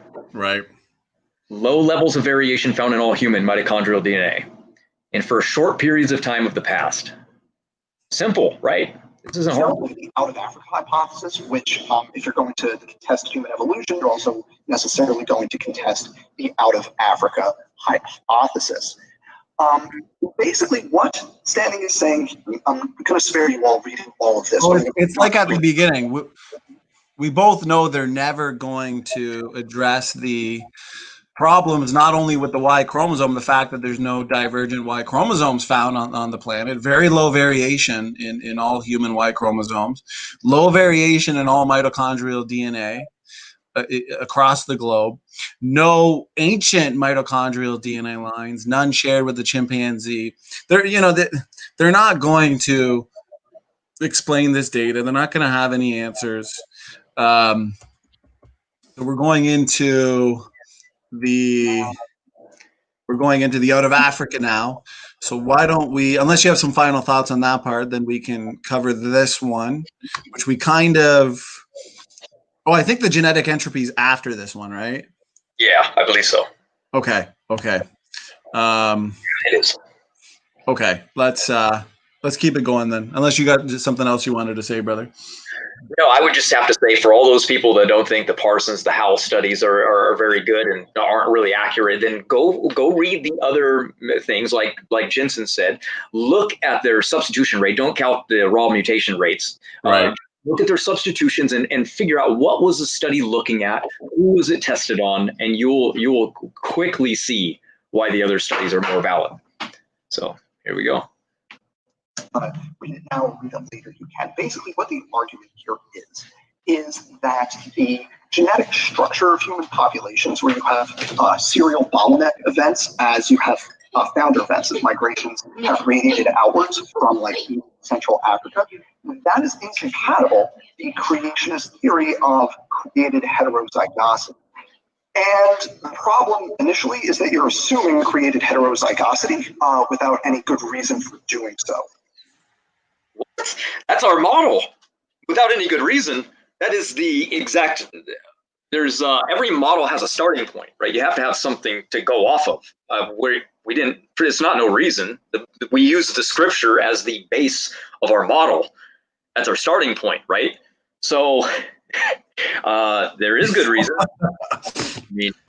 And there's good reason theologically and scientifically. It's so funny how you find biologos who's supposedly Christian, right? Theistic evolution. And they try and use the levels of genetic diversity argument to say that there couldn't have been a scientific and a literal Adam and Eve. Are you implying, reading Genesis or just assuming a starting point of intelligent design creation, God created Adam and Eve, the first couple, with no genetic diversity, no DNA differences? When God said, be fruitful and multiply, he just wanted that to be carried out by cloning? No, created heterozygosity makes sense, both theologically and scientifically. And we've got highly technical breakdown in paper form, technical papers that go over the exact, for example, one argument that Dr. Dan says is that there's some highly variable places in the genome We know that most variable places in the genome come in two versions. And then these versions are spread out across the globe. We can look at deletions, why chromosomes are geographically separated. We've got traces of Babel in our genetics, for example. Now, they'll point to the highly variable places and they'll say, this contradicts your model. And the fact is, most of those highly variable places in our genome, they're just due to mutations. And when did those mutations occur? Well, they occurred in the different subpopulations after Babel. Exactly what we see in terms of allele frequencies is exactly what we would expect, given Babel, given the front-loaded genetic diversity model. For example, one example that Dr. Carter points out, and I've got a lot of this in the Refuting Critics book. I'll go over one example. For example, the ABO blood group, Dr. Carter points out as a textbook example of a gene with more than two versions. So he points out that there are three main versions of the blood type gene, A, B, and O. However, many but not all people with the type O blood carry something that looks very similar, very much like a mutant A. That mutation prevents the manufacturing of the type A trait on the outside of cells. Okay, so here is a gene, Dr. Carter points out, with more than two versions, but one of them, the main versions, is clearly a mutation. And this is true for many other genes, many other examples are given, but as usual, there are exceptions to the rule, though. And the important point to take home is that essentially all of the genetic variation among people today could have easily been carried within two people, and there's incredible breakdowns of this. If you discount, say, the mutations that occurred after the Babel dispersal, where all the people groups went across the planet. I mean, and I've discussed this with Dan real quick, and I even said, yeah, some alleles have been added to the population through mutation. He seemed okay with this. The next question should logically be, well, how much genetic diversity is actually due to mutation? Dr. Carter breaks down the fact that there's 10 million common variations in the human genome, okay? He says there are many more private and very rare variants that occur in one or a few individuals in specific populations, okay? Those would be, of course, mutations that have occurred since the flood in Babel. And with an average, say, generation time of 30 years, like we've talked about, there have only been about 150, perhaps, 200 generations in all of human history. So even if we went with a conservative modern estimate of 100 new mutations per person per generation, that gives us what? Between 15 and 20,000 mutations per person. This is a huge number when added up across the world population, and most of these should be unique. Yet on the individual level, it might be expected that only a small fraction, maybe less than 0.01%, Rob Carter points out, of heterozygosity is due to mutations. And yeah, I could probably go on and on about that. I'm going to, once again, in the description box, I'm going to put a lot of these technical papers and breakdown. The numbers have been looked at. They've been documented. So I did want to point that out, that the created heterozygosity is consistent with the data. And like you said, that's our starting point. It makes sense theologically and scientifically. Now, as an evolutionist, an atheistic evolutionist, of course, they're going to reject created DNA diversity. Okay. But it just baffles me why, like, your theistic evolutionists would reject that. You know, how do they propose Adam and Eve or the first creations or the first life? How were they created? Which is no DNA diversity, no DNA differences. I mean, does that even make any sense, Matt? Well, they don't know. That's why they have no model. That's why it's hard to debate them, because they're like, well, Adam could have lived any time. Well, that's real accurate. You know, you can just throw anything in there. Makes it too wide. There's no right. The error window is like basically from yesterday till a million years ago. Doesn't matter.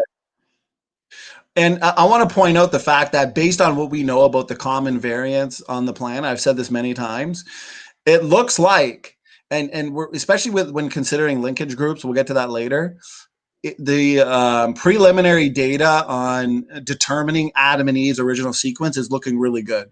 And based on the common variants that aren't disease causing, they're important and functional. In terms of design variation, it looks like God would have engineered about 10 to 15 million variants into Adam from the beginning. And this is exactly what we can gather from the data that we have. And like I said, Dr. Carter's looked at the HapMap data. Like, this is available, and I don't know. Dr. Dan might have looked at some of this, but I know a lot of the critics haven't. So, yeah, unless you got something to add, Brother Matt, we can continue on. Oh, let's jump on it. Let's do it. He also says that you have low genetic diversity within humans, which is consistent with a recent creation.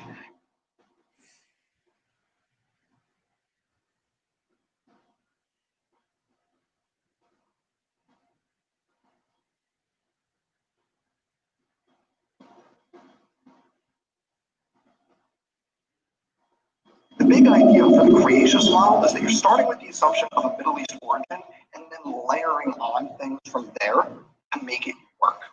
So layering on things like created heterozygosity and weirdness with the population structure. The reason I threw this map in there is because that's how we see genetic diversity decreasing as we go. See, their middle, out of Africa has genetic diversity somewhere around here with the L0 node, and because that's where they believe the original Eve was, and because Africa has the most genetic diversity, but actually the highest genetic diversity is decreasing the more you go this direction, decreases the more you go down. That's our model. Anyway, if you want to say anything, go ahead. Well, and if you notice them in the chat too, brother, point them out. The chat, there's been a lot, so I had to scroll up for a while, but we got George Bond, another $5 super chat. Thanks so much, brother. You're the man. You make these streams fun. Doki Doki Bible Club at it again. Looks like it's Doki Doki versus George. Another $20 super sticker. Thanks so much. We appreciate the support. Like I said, you make it possible for us to do these videos, books, debates, discussions. So, yeah, you can continue on, Matt. Okay. So let's look at why these arguments are wrong. So let's just look at how we know that humanity originated in Africa, putting aside the timeline. Let's just look at how we know we originated in Africa and how it conflicts with the creation model here. So lots of lines of evidence. There is diversity and there's phylogeny. So when we say diversity, what we mean is that there's more genetic diversity among African populations than there are among any other populations anywhere else in the world. The two most genetically divergent people in the world both live in Africa, or I should say both have recent African ancestry. The reason for that is anytime you leave, you have a population, anytime you have a founder event or migration away from that population, you're taking a subset of diversity within that population and taking it with you into the new area. So you migrate from Africa to the Middle East into Central Asia into Europe and East Asia, and so on and so on. Every one of those steps results in a decrease in genetic diversity in the subsequent population. Anyway, what he was getting at was that diversity is the reason, it's the main reason. But we explain the diversity being in Africa for multiple reasons. Dr. Jeanson says that the diversity mostly is because of lower generational times. We also have it because of tribalism. You get smaller groups of people, you get faster substitution rates, faster mutation rates, and that's going to create more diversity. I also said if people were living in Africa for all these hundreds of thousands of years before migrating and leaving out and doing these things, how come there is no evidence of what humans always tend to do and what they've done worldwide everywhere else except for Africa, which is agriculture, civilization, megalithic structures, astrology, writing system, mathematics, farming. Basically go down the list of things that mankind has done pretty much everywhere else. Africa never did. Right. And Dan is saying that you disagree with the higher genetic diversity in Africa. You never said no. You didn't disagree with that, did you? No. We know that's the example. That's why Jeanson made predictions that the African mutation rate would be higher there because he recognizes that there's more diversity in Africa. Right, yeah. Yeah, we all agree that there's higher genetic diversity in Africa. And they say that, you know, only evolutionists use rescue devices. That's what we say. And they're saying how we explain the African diversity as a rescue device. But here's the thing. Here's the thing. Everything about the out of Africa scenario, everything about the 1Y chromosomal line, the mitochondrial DNA line, the low genetic diversity, this was not predicted by the evolutionists. I challenge them to provide me a paper where they predicted this before we discovered the data. No, they were shocked to find out the low genetic diversity. You had some great sources confirming that. This is why they resorted to the post hoc, ad hoc, fairy tale, out of Africa population bottleneck. That story was invoked to explain the genetic diversity, to explain the mitochondrial DNA line, the Y chromosome line. This was not, it was retrofitted. And Dr. Dan says it was predicted, and I would challenge that. I want to see it actually predicted before we found the low genetic diversity, because even considering Africans and humans, the entire human population is 99.99% similar, including the Africans. You know, yeah, they have higher diversity, but overall the human, you know, there's no, like we said, there's no highly divergent Y chromosomes.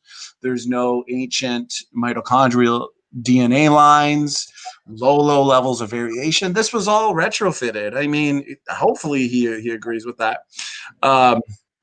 So, okay, and continue. I just wanted to clarify that. Sure. Oh, actually, I wanted, George Bond said something about his super chat comments weren't showing. Yeah, because I see, if you look on the actual screen, $5. I don't see a comment in there. Do you? Maybe. Yeah, but I was screen sharing, so you guys can only see what I see, and I was full screen sharing. You can see it now down on the bottom, but that's because I got rid of screen sharing. Right? Do you see a comment in there? Well, no. Yeah. So if he left a comment, yeah, for some reason we can't see it, but we'll figure it out. Yeah. And sorry to cut you off there, brother Matt. Just wanted to clarify that point. So keep going, man. Good job. Okay. Here we go. Screen share.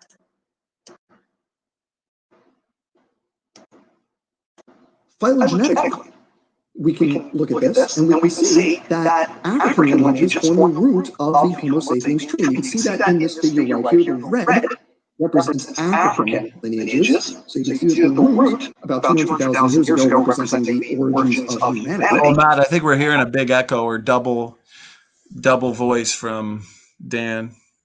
Okay. Hold on.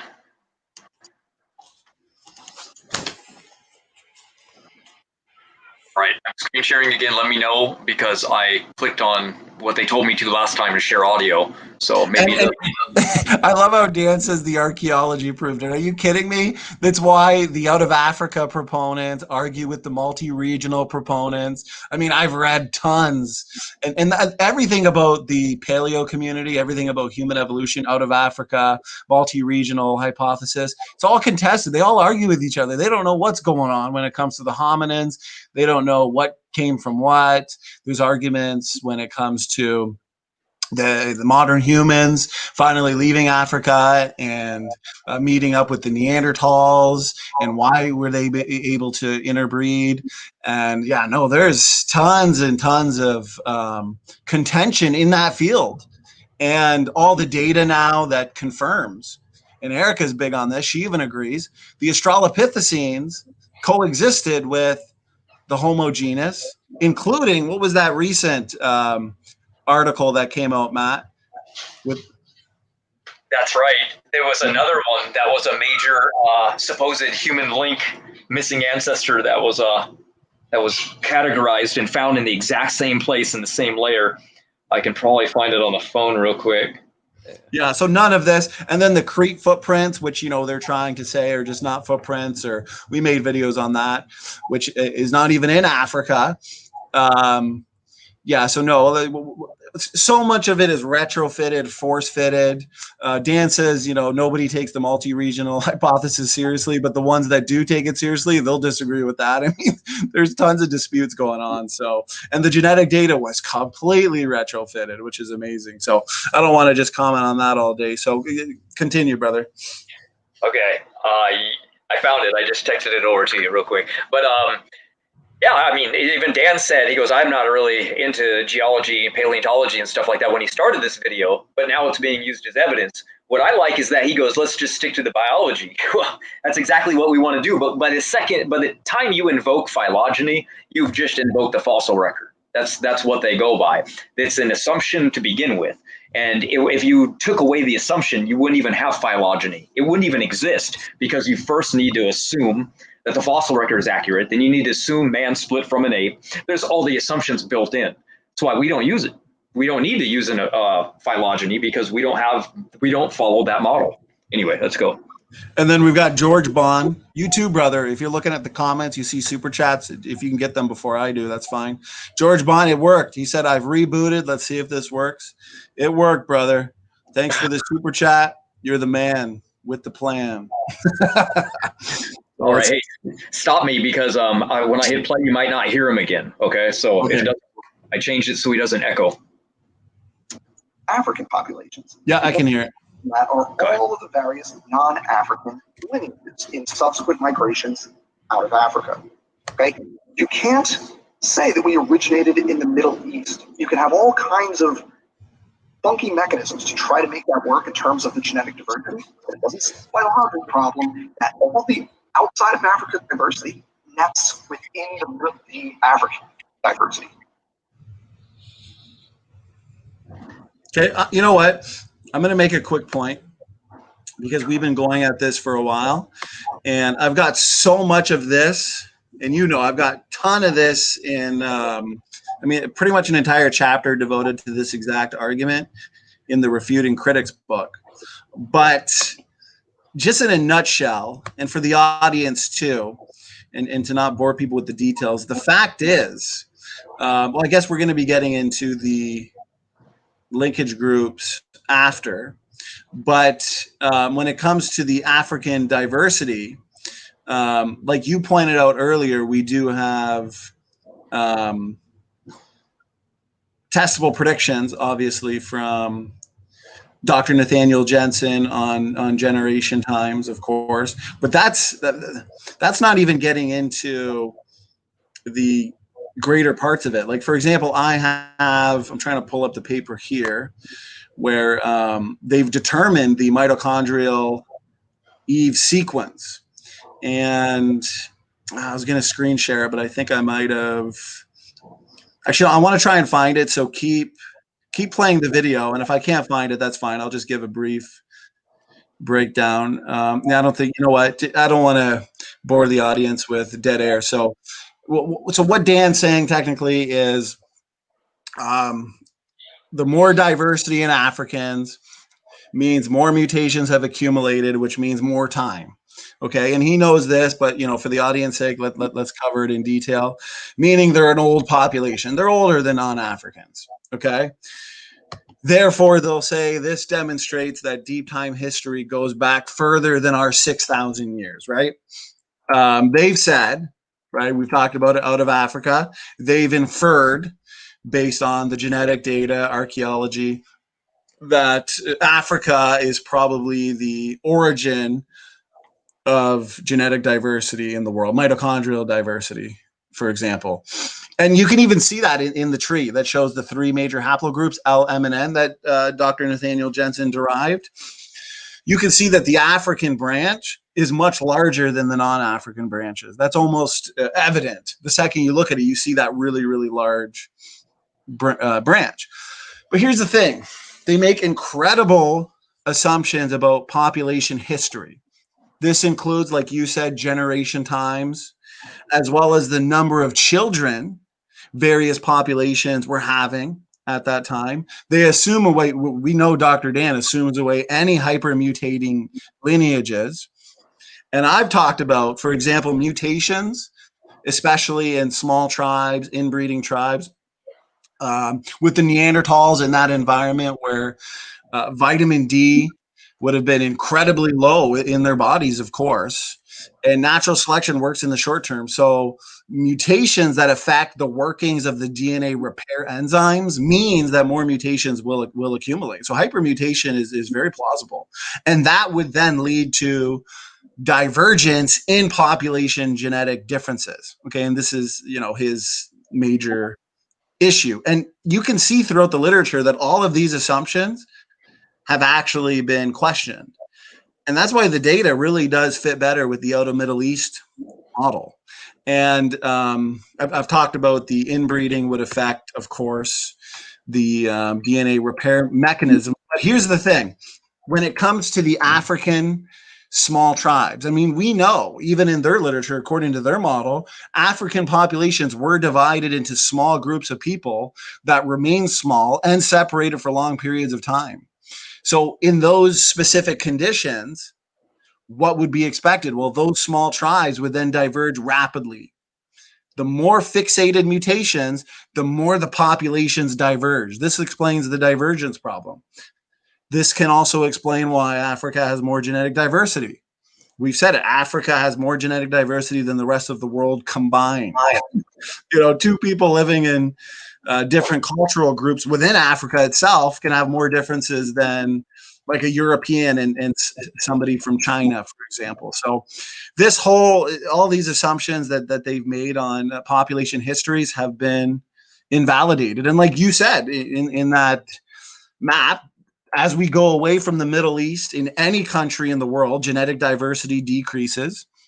This is because it's too close for comfort when it comes to the evolutionists. The highest genetic diversity is so close to that area. And this is the reason why is because fewer people made it the further we go around the globe. So some of the most homogeneous populations in the world are amongst the Native Americans. And we talked about this in our stream, what was it, maybe a week ago, 2 weeks ago. And this is even true in Africa. So I believe it's if we travel south in Africa and west in Africa, genetic diversity decreases. And the hotspot of diversity is right next to where biblical creationists say, where we would say was the Tower of Babel. Here's the thing, and they won't disagree with this, and I don't really care. Where we decide to put the center of genetic diversity, guess what? It's a matter of worldview differences. Evolutionists like Dan, they toss it somewhere in Africa. We put it in the Middle East where Babel was located. And then at the Tower of Babel, God separated the nations according to their languages. And then we can look to modern genetics and we can look for these traces of Babel in our genetics. And we talked about the allele frequencies worldwide, genetic deletions worldwide, geographical specifics of the Y chromosome, for example. We can see traces of this single dispersal of people groups at Babel in our genetics. And the way Dr. Sanford and Dr. Carter explain it, okay, what they say is we would predict that man came out of the Middle East. Okay, we're going to put the center of genetic diversity in the Middle East in the recent past. Okay, the genetic differences between the people groups. Okay, and now this is what they say. So I'm just going to read what they say. Spreading out after Babel would very logically result from the from founder effects associated with the fragmentation of the original gene pool. So given the higher level of genetic diversity in Africa, okay, the biblical model would require a few things. Okay, and this isn't post hoc ad hoc rescue device, because like I said, us putting the center of genetic diversity in the Middle East at Babel leads to very specific genetic expectations. And it's exactly what we find. We find traces of Babel in our genetics. So here's the few things we require to solve this problem, okay? 1, after the Tower of Babel event, more tribes moved into Africa than into Europe or Asia. 2, the African tribes remained smaller in size, and historically we know this is true, and were more isolated from each other for a longer period of time. 3, a combination of these factors, including like the generation times, hypermutation, like we were talking about earlier. When we look at the Bible and we look at human dispersion, for example, and we look at like the hominins, we can get into after. Well, he doesn't really touch on the Neanderthals, but that's where like the mutant forms of humans, like Neanderthals and Denisovans, Erectus, Naledi, for example, they would have split away at the Tower of Babel community either early or at the time of Babel themselves, and they would have become genetically distinct, of course. But yeah, that's how they explain it. And here's the thing. They'll just say, well, rescue device, rescue device. Well, you know what? The genetic data that we have did not have to be the way it is. It didn't have to be so consistent with a Babel event. I know I talked a lot there, but I wanted to hit it hard. And I also wanted to give Dr. Carter and Dr. Sanford's conclusions on that. What are your thoughts, brother? No, I mean, you laid it out right there. I mean, pretty simple, right? I would have to say that one of the biggest problems that I've come across listening to the out of Africa theory is that there's constant migrations going over the Sahara Desert, the largest desert on Earth. Like, so for when, you know, monkeys to get to South America, they had to migrate over the Sahara Desert as well. And humans to go up into Europe and then come back again, migrating twice over the largest desert on Earth. That's pretty incredible, really. In our model, the Sahara Desert only began at that time after the flood. So there wasn't even a desert. That's why people that migrated north after Babel didn't do so good, because the conditions of the ice in the Ice Age was horrendously bad. The people that went south in Africa did the best because there was more of a tropical region. They're headed towards the equator. So they were more successful, and therefore diversity would increase because there were more people groups to live and diverge and live. Right. So that's just something I noticed. Then we can move on. Well, you know, here's the thing. They can't tap out. They can't agree that, you know, they're being corrected, for example. But African diversity, okay, that they think is just the fatal blow to our theory, based on everything we've said over the last 2 hours, can actually be better explained in terms of how the human genetic diversity was subdivided after the what? The biblical dispersion out of Babel. That means the divergence of those people groups does not require, like they say, a slow accumulation of mutations over deep time. But essentially, all it needs is the fragmentation of the source population, strong founder effects, followed by assortative mating. And then people group divergent is most consistent with a recent fragmentation of the human race. So they've got a huge issue with the divergence, supposedly a divergence problem, genetic diversity problem. They've been resolved. And yeah, we do point out rescue device, rescue device. The rescue device is when there's no supporting evidence, there's expectations that should flow from that, you know, so-called hypothesis or rescue device. Here's the thing. We have traces of Babel all throughout our genome. It's just a fact. It is. And the genetic data was not predicted by them. It was all retrofitted, post hoc, ad hoc. So, yeah, go ahead, Brother Matt. Here we go. Screen share.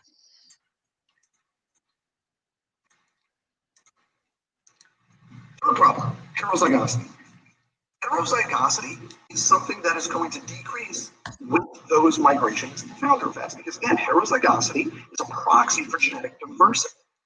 So as you leave Africa and you migrate outwards, you're losing heterozygosity, you're increasing homozygosity of your population. The really cool thing is this is a nice linear relationship that points right back to East Central Africa, which is where humanity originated. This evidence is cut and dry. Is that genomes that are at linkage equilibrium, meaning different parts of those genomes are equally likely to be associated with other parts in the same genome, in the same individual, right? That is the hallmark of a population with a lot of diversity that has been in existence without any loss of diversity for a prolonged period of time. We find the highest levels of linkage equilibrium within African populations, and the lowest level of equilibrium and the highest disequilibrium outside of Africa.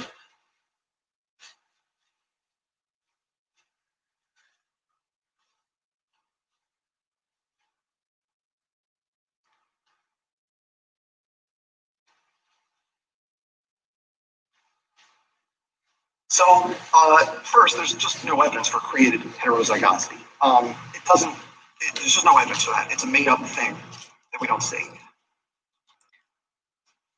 The other thing that you see from creationists is they're going to invoke faster mutation rates among African lineages. Did you want to address the linkage disequilibrium, Matt?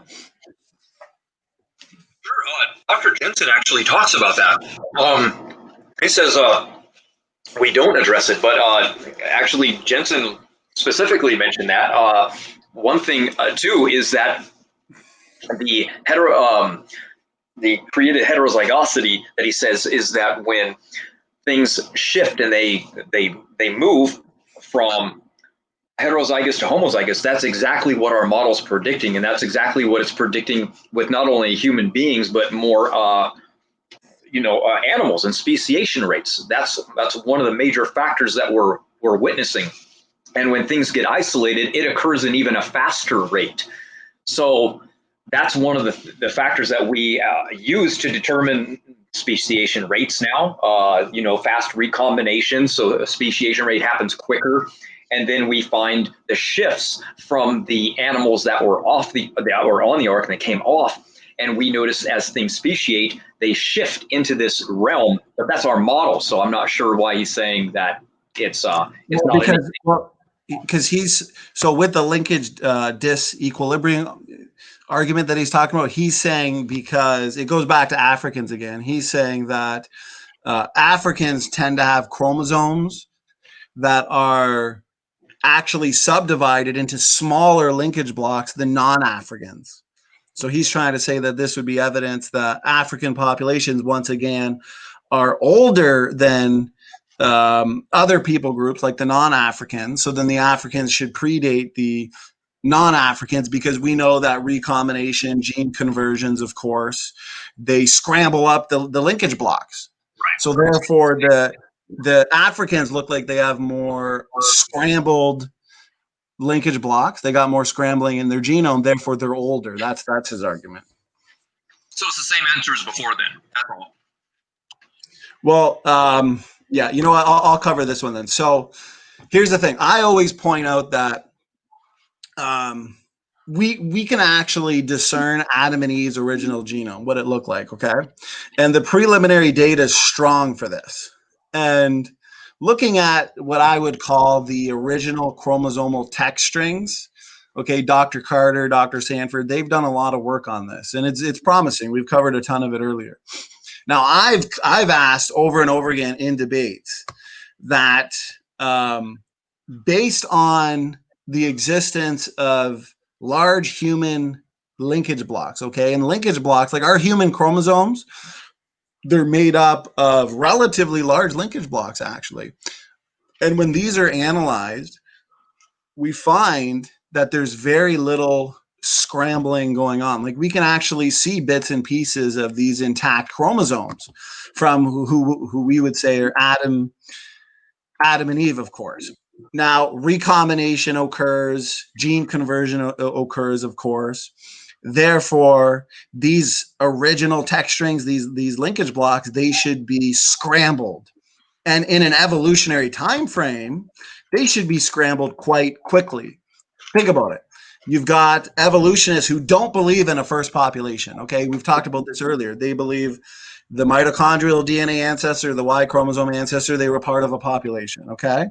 Second, they obviously assume that these original these original groups of people at least had to have included a few thousand individuals. That's why you'll get numbers thrown out like 2,000 to 10,000, for example. That means this population, even at, say, the hypothetical population bottleneck, their chromosomes would have already been ancient and extremely well scrambled. They would have been shuffled. So from the deep time evolutionary perspective, there should actually be complete shuffling of the genome according to their deep time. There should be hardly any detection of the original chromosomes that have survived. And yet we can see, we can discern the original chromosomal text strings. We can see these large linkage blocks in the genome. This speaks of youthfulness of the genome because they're not scrambled. Evolution should have scrambled them to nothingness.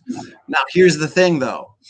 Given this fact, they don't have it. Well, Dr. Dan is really the only one that provided an answer, and his answer is recombinational hotspots, it's called.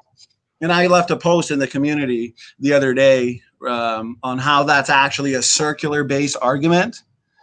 Because what? As always, they assume the human genome is ancient. They assume away an original Adam and Eve. Therefore, the observed linkage blocks can't be proof of a young genome. Therefore, there must be cold spots, okay, quote unquote, where the recombination rarely ever happens, okay?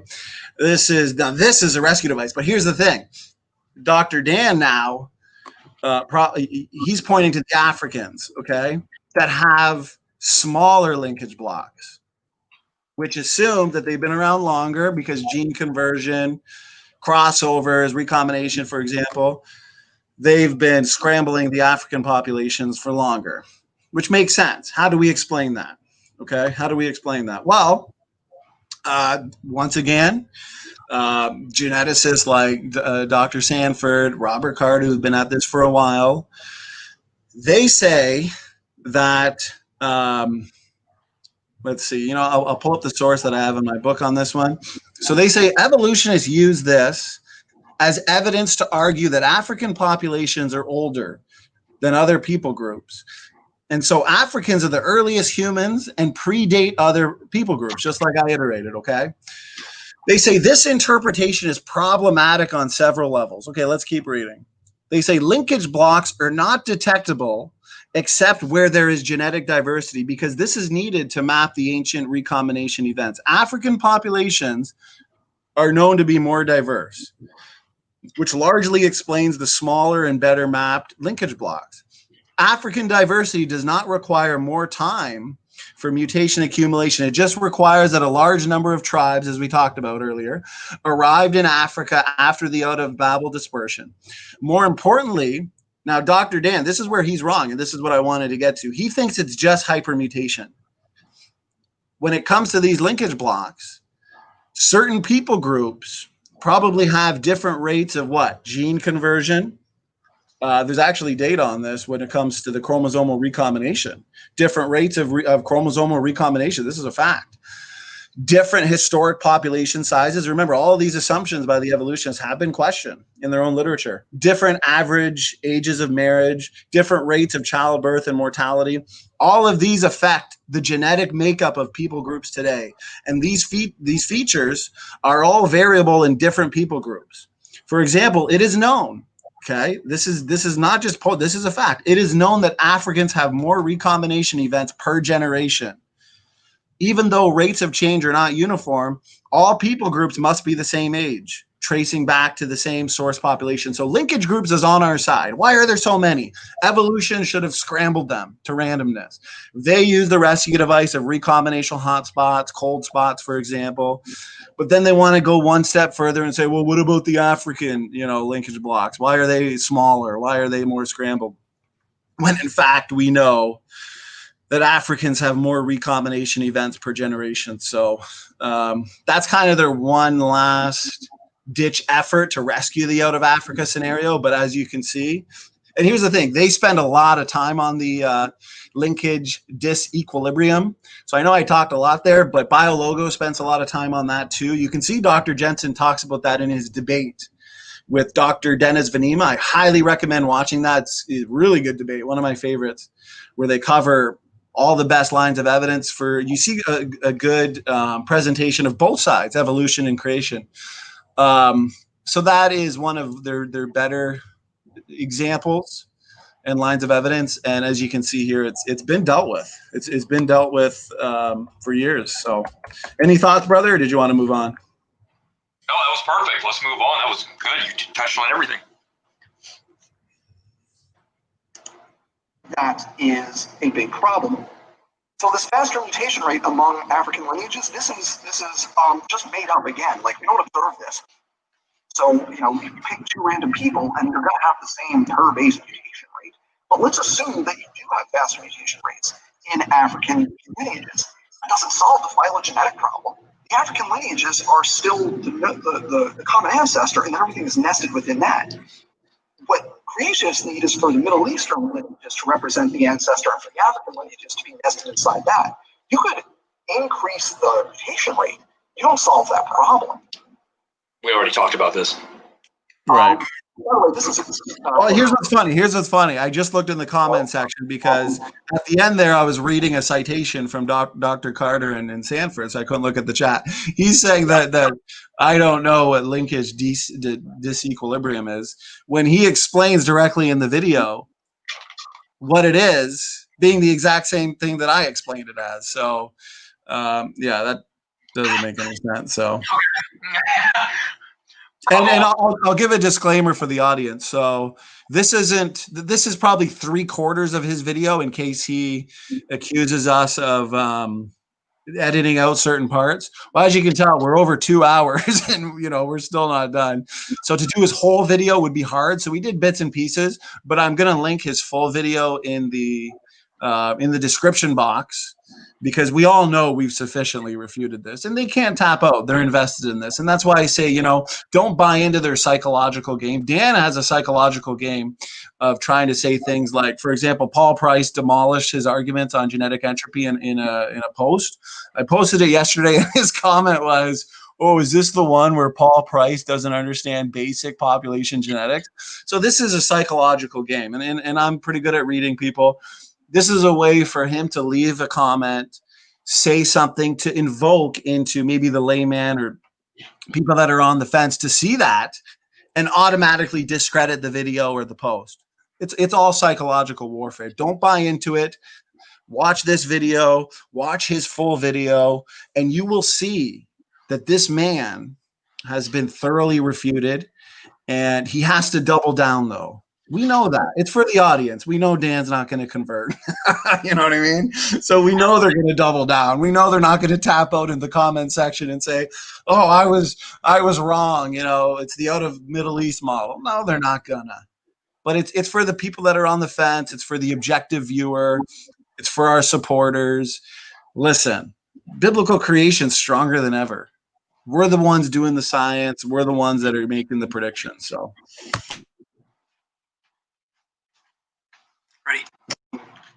Where we talked, for example, about Neanderthals, and he's had confusion about divergence versus diversity. And faster mutation rates gets you diversity, but they don't get you divergent. Get you divergent tires. The takeaway from this section is that if you want to overturn the out-of-Africa hypothesis, you need a better comprehensive model. What creationists do is they look at the diversity and they say, oh, we can solve that by having different mutation rates in different lineages. Oh, we look at the heterozygosity, or look at the heterozygosity versus the homozygosity and say, oh, well, these lineages were inbred, but those weren't. Therefore, that's why we see the difference. It's not about origins, it's about population structure. They introduce all sorts of silly things like that, so you end up layering these ad hoc explanations on top of each other without building a comprehensive model that explains the whole thing. Say those ad hoc explanations are not observed. They're actually contradicted by the available data. So that's not observed. So we're building a model on the data that isn't observed and isn't true? Because he just said that we don't have a model, and then he says that we invented a model based on the evidence that's there. Now he's saying that it's fake information. Which one is it? It doesn't make any sense.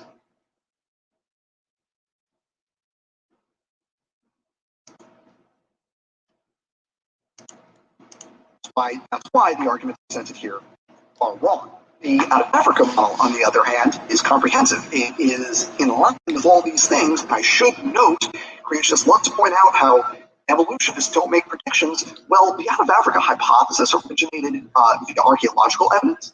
And those predictions about the genetics were all made later on and then checked. And those predictions were all confirmed. Things like the phylogenetic structure, the diversity, the heterozygosity, and the linkage disequilibrium. Those were all verified predictions. You see how he said, and I don't want to rehash it, but you see how he said genetic predictions were made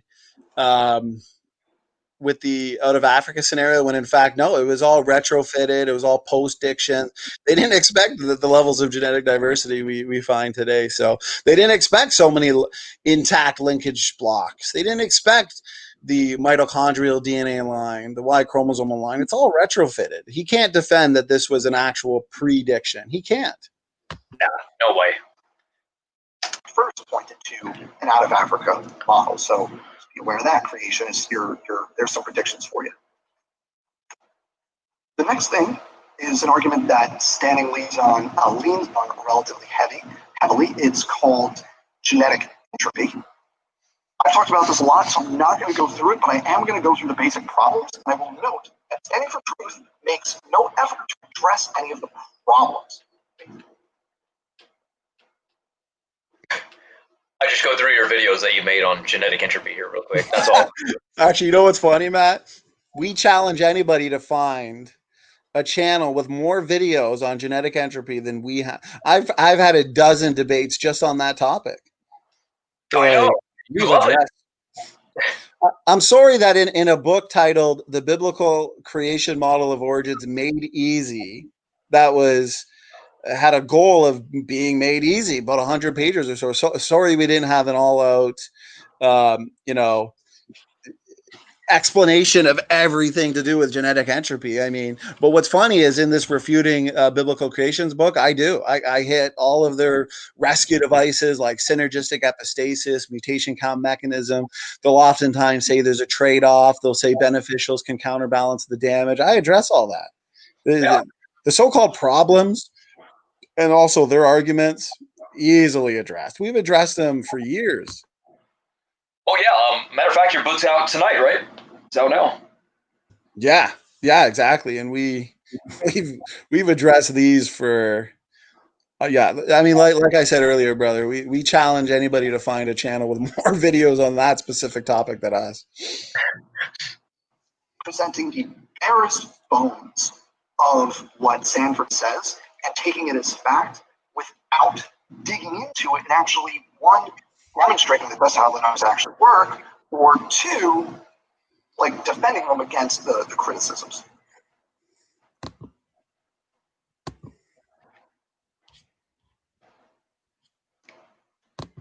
Look at that one, 3 hours. Oh, that was that's a must watch. Our brother Jeremy was in there. That was an all-out destruction of I'd like to see Speed of Sound attempted. I remember they attempted that video. Speed's like, oh, this is a video with so much misinformation. We have to address it.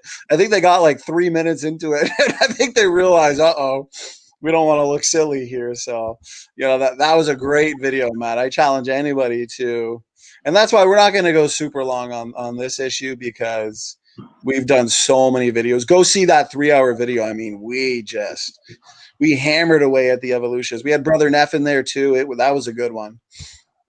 That's true. All right, let's hear it. The left side of this page down here. What I want to point out first is just this paragraph right down here. By the time you're in your 60s or 70s, you can have roughly 40,000 new mutations per cell. There's no reference for that. I tried to look up that number and I couldn't find it. Now, direct your attention to the right side right here, because this illustrates another very common confusion that creationists have when they talk about genetic entropy. So right here, this is a paper looking at genetic meltdown in eastern lowland gorillas. The genetic meltdown is what happens when a population gets very small and you have an accumulation of recessive deleterious traits. Okay, so you have traits that are harmful, but they're recessive, but because there's a small population, there's inbreeding. Because it's a small population, you end up with a lot of homozygotes for those traits, and then you actually express the harmful traits. And then you have stronger drafts, you have more inbreeding, and it's a vicious cycle until the population goes extinct. That's called extinction vortex. Standing is putting this forward as an example of genetic entropy. The problem with that is that genetic entropy is the opposite thing. Genetic entropy, the real term for that, is error catastrophe. It's when mutations build up faster they can be, and they can be selected out. And a population accumulates lots of harmful mutations that break things, and it ultimately goes extinct for that reason. The fitness drops off over time as mutations accumulate. I just show some chickens here because their fast mutation rate is very similar to humans. Here's Jeanson's mutation rate on worms, water flea, humans, and something else at the top. Penguins, fast mutation rates. These are wild animals too. I don't think anybody's. Well, here's the great one. Dogs, mitochondrial DNA suggests that they're far more recent. Human mutations arose recently. Down at the bottom, you can say that they go back at most 10,000 years. Here's a study that said most species aren't driven to extinction before genetic impacts. Anyway, there's a lot of genetic. What's funny is the paper there, how he thinks that that's the opposite of genetic entropy. What are your thoughts on that, brother? Well, it's in conjunction with it. It just shows that, I mean, it literally shows what evolution shouldn't be having a problem with, is basically you're taking animals that live in the wild, and now all of a sudden they're not migrating, or they're not able to diversify, and now all of a sudden they're dying. But the mutations are building up regardless. And if evolution were true and animals were living in this state for hundreds of millions of years, then you would find that would be the opposite of evolution, right? They should be able to cope with such mechanisms and such problems, but they're not. Mutations are accumulating just as they are in human beings, but the population is soaring, so we don't see it. It's not an obvious thing.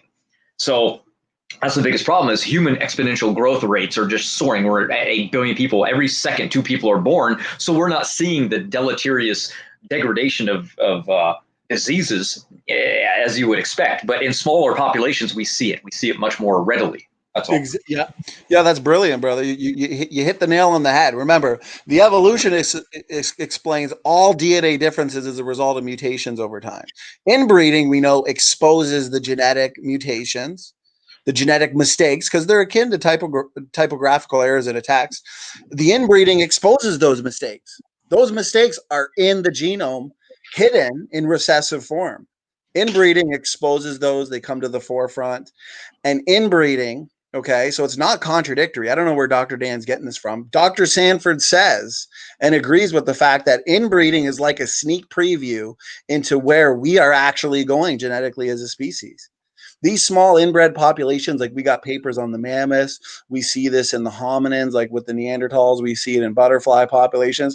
We've got tons and tons of examples. This is rapid genetic entropy.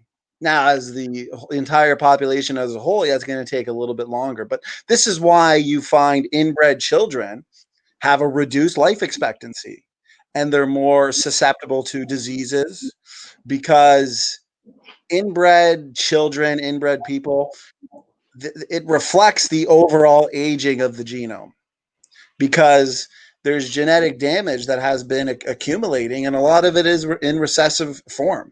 Eventually, according to genetic entropy, it's going to be error catastrophe, as they say. These are all going to be manifested rapid genetic breakdown. We see this with the diseases that are accumulating. So, and Dr. Sanford himself would agree with this. He's talked about it in his book.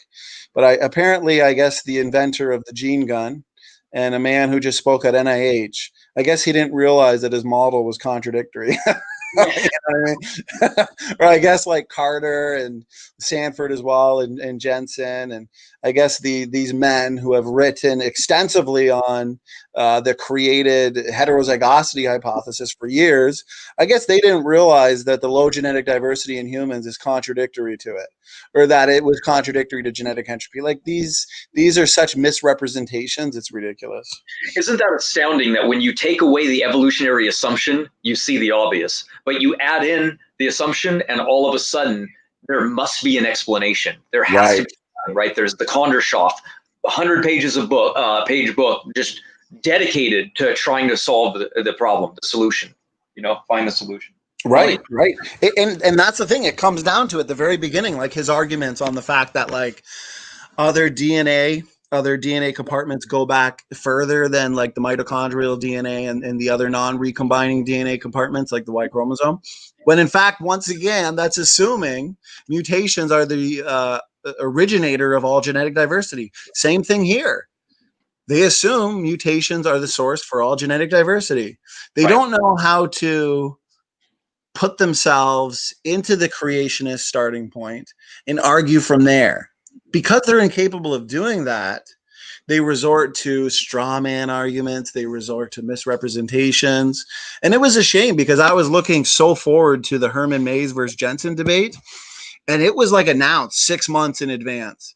And Mayes had ample time to prepare. He's a militant opponent of Jeanson. And right away, he misrepresented Jenson's position by not being able to reiterate Jenson's position on nuclear DNA. All he had to say was, yeah, you explain it as front-loaded genetic diversity. That's all he had to explain. I mean, if you read Replacing Darwin, you can't miss that point. So then it kind of led and resulted in an unfruitful discussion where Mayes did not want to discuss predictions. He refused to discuss the active research program that Jenson's in. So it's a shame when they miss, and that goes for both sides. We should know how to represent their position. They have to represent ours, or else you're talking past each other. So great point, brother. Let's go. Extinction vortex is extinction due to a loss of genetic diversity. They're opposite things. And standing for truth does not know that they are opposite things because he's not a population geneticist. He hasn't studied population genetics extensively. But if you're going to write a book on that topic, take 5 minutes to check. In other words, if the mutations are harmful, they'll be selected out. If they're tolerable, then it's fine. They'll kick around. Matt, if you want to stop it here, just because we've and you say any final thoughts you want, because we've, I think it's clear we demolish it. They're never going to tap out. He says some things on ENCODE that we've addressed before. He says some things on orphan genes. I'm not sure if it's in this one that he had. So here's one thing I have to say, okay, before we call it quits, and you can say what you want. He is notorious for trying to say, and I can't remember. Yeah, he did say it in this one because he looked at the graph, Kimura's graph, and Sanford's correct one. He thinks Dr. Sanford misrepresented Kimura, says it over and over again. When in fact, all Kimura did, and you can read it, all Kimura did was he threw out a speculation. Oh, beneficials would outweigh the effect of nearly neutral mutations. He just says that with no support, no real evidence, no calculations, no modeling, not even an attempt. And his model only shows decline. The latest data suggests that beneficials happen like 1 in a million. They are incredibly rare. For the most part, they're reductive in nature. And even if you gave them 1 or 2 truly beneficial mutations that are non-detrimental, for sake of argument, those 1 or 2 are not going to counterbalance the data. Dr. Sanford talks about it in his book. He says, in terms of a jet manual, a single misspelling might convert the command repeat loop 3 times to repeat loop 33 times. Or a misspelling might convert the command attach assembly 21 into body part A into attach assembly 21 into body part Z. These typographical errors could result in very profound changes in the shape of the airplane, he says. But would they ever be beneficial? If they were beneficial, could they effectively offset the loss of information arising from millions of other misspellings, degrading all the other components of the plane? This is the question. And clearly beneficial mutations cannot offset the damage. The numbers have been shown contrary to what Dr. Dan says. And Kimura he just threw that out. It's a speculation. So it's a rabbit trail when they say that, because it comes down to the correct distribution. And I cringe every time he uses that argument. So that's one that had to be addressed. Go ahead, Brother Matt. Well, that's a good one. I mean, it's an important one, because if you look around at the videos that exist on the internet, I know you can go to Tony Reed, Apologia, you can bounce around. They always say that they found it in one video, probably something like Jackson Wheats, and then boom, they all copied it. Oh, that's right, he plagiarized and then he lied. So boom, that's it. That's their best argument. So yeah, I mean, another thing he says in the video too has to do with orphan genes. Should we touch on that one too before? Maybe we'll cut it off at 2.5 hours. We don't want to keep it too long, but I think it's been pretty obvious that. Well, here's what's awesome is, this is who was brought in for damage control. This is their best. He's been at it for years, and as you can see, the arguments just fail. The failed arguments are worse than the failed arguments before it. You know what I mean? Yeah. It's just, they're just, each person seems to have their own rescue device. You talk to Erica, boom, it's different than it is when it's talking to CRISPR. It's different when it's talking to Dan. So there's no real consistency, which is quite funny because they're always talking about how we're wrong. But, well, which one of them is wrong? Your own side is not even agreeing with you that's the best excuse or the best reason for something. So you should think more critically before you're like, this is the best argument and we all agree on it. Well, you don't. You don't even agree with your own rescue device. Right. That's pretty unique. They all disagree. Like some, I think it was Erica in my third debate with her kept proposing like the ape slowdown hypothesis, kept accusing me of invoking constant rates. But then you got Dr. Dan who's okay with constant rates. And then, all of them got a different explanation, different rescue device. It doesn't matter what the rescue device is. If it doesn't lead to testable predictions, especially with the molecular clocks, then it's just pseudoscience.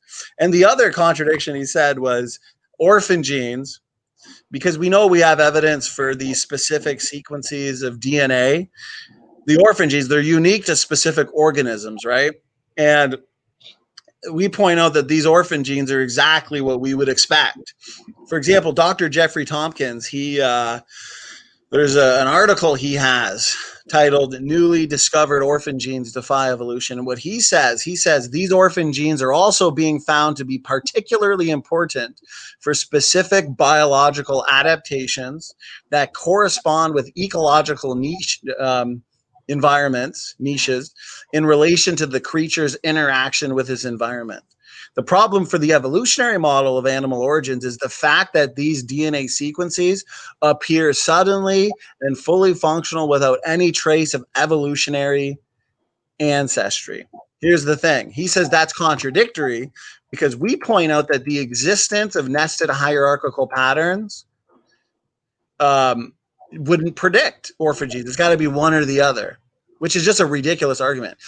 Evolution explains the descent by modification.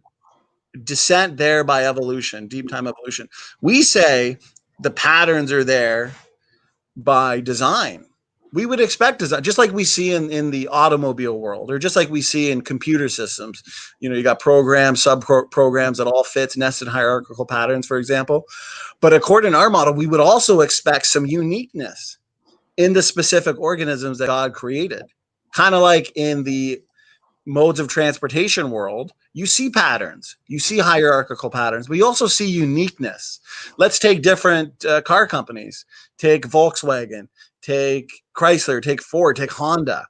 You can see patterns, you can see homology, you can see shared features, traits, but you're also going to find uniqueness, like VIN numbers. Those are all unique to each specific car even. There's no hierarchical pattern when it comes to VIN numbers. What about the logos? Your Honda has a specific Honda logo. Your Volkswagen has a specific Volkswagen logo. There's no hierarchical patterns there. So, the existence of hierarchical patterns in the biological world, we expect it from the design perspective. And so does the evolutionist.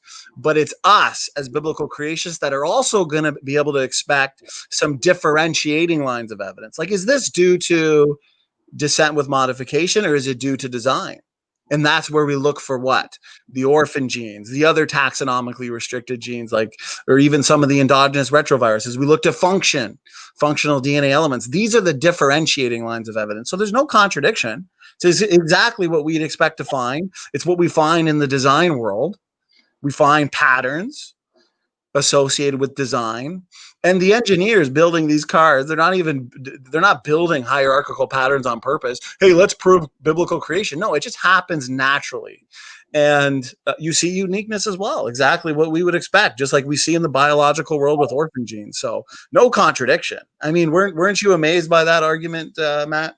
Yeah, especially at the end when he goes, you guys don't have a nested hierarchy, or I forget, it was like a very he goes, "You're very contradictory. You guys don't have a hierarchy, but you predict one." And I was like, what? I don't remember exactly how it's worded, but it's pretty irrelevant. Basically, he's trying to say that we shouldn't have a hierarchical pattern because we don't agree in a hierarchy like evolution does. It's like, just because we don't go back to a single root ancestor of all living life doesn't mean that we don't have a hierarchical pattern. We do. It's just the creationist orchard. It's exactly the thing that Carl Linnaeus actually figured out, because he was a creationist. He's the one that created taxonomy. He's the one that had an orchard of life going, and you can follow some of that line back.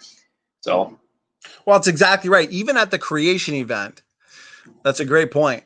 If scientists were to come 1 hour after the creation event, and we invoke, of course, our model of front-loaded genetic diversity, okay, and they started doing DNA sequencing, genetic sequencing, and looking at patterns in mitochondrial DNA and nuclear DNA, for example, they would find hierarchical patterns even at the creation event, because those pre-existing DNA differences would reflect that.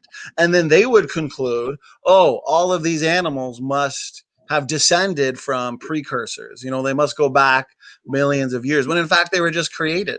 So hierarchical patterns are expected from the design hypothesis that suggests God front-loaded the created creatures, including humans, with DNA diversity. It's just expected. But we would also predict some gene sequences and some uniqueness in the specific organisms, and that's what we find with the orphan genes. There's no there's no contradiction there, so that's kind of ridiculous.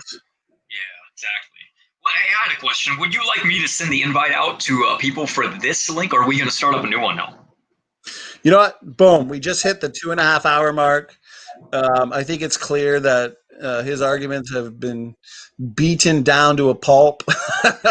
So all I got to say is, of course, people like Dr. Dan, these people that are heavily invested in this, they'll never admit to defeat.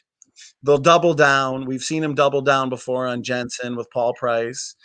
They're invested in it. We think it's pretty clear that his arguments have been demolished. Our position has not been challenged one bit. And to the listeners, to the viewers, this is why you have to be objective, watch both sides, listen to both sides, and come to a valid and informed conclusion. Don't fall for the psychological warfare that Dan loves to resort to. He'll say things like, oh, thanks for not responding, when exactly we did. It's all psychological. He wants to get in the minds of those that are either on the fence or maybe not as strong in the science, for example. So that's key that I want people to realize. So let's end it here. And like Brother Jason said, do a new link. I want to point out, so Doki Doki, thank you for the super chat, as well as Mitchell. Brother Mitchell did a super chat earlier. And yeah, we're going to shut it down. I think this has been a lot of fun, Matt. You can give some final thoughts, and we'll open it up for other people to talk. Okay, yeah. I hope everybody had a good night. We got a lot. We went kind of technical. We tend to do that because the opponents that we're dealing with now are technical, so we can't really give answers that. I'm not Kent. I never practiced and was educated on how to teach kids.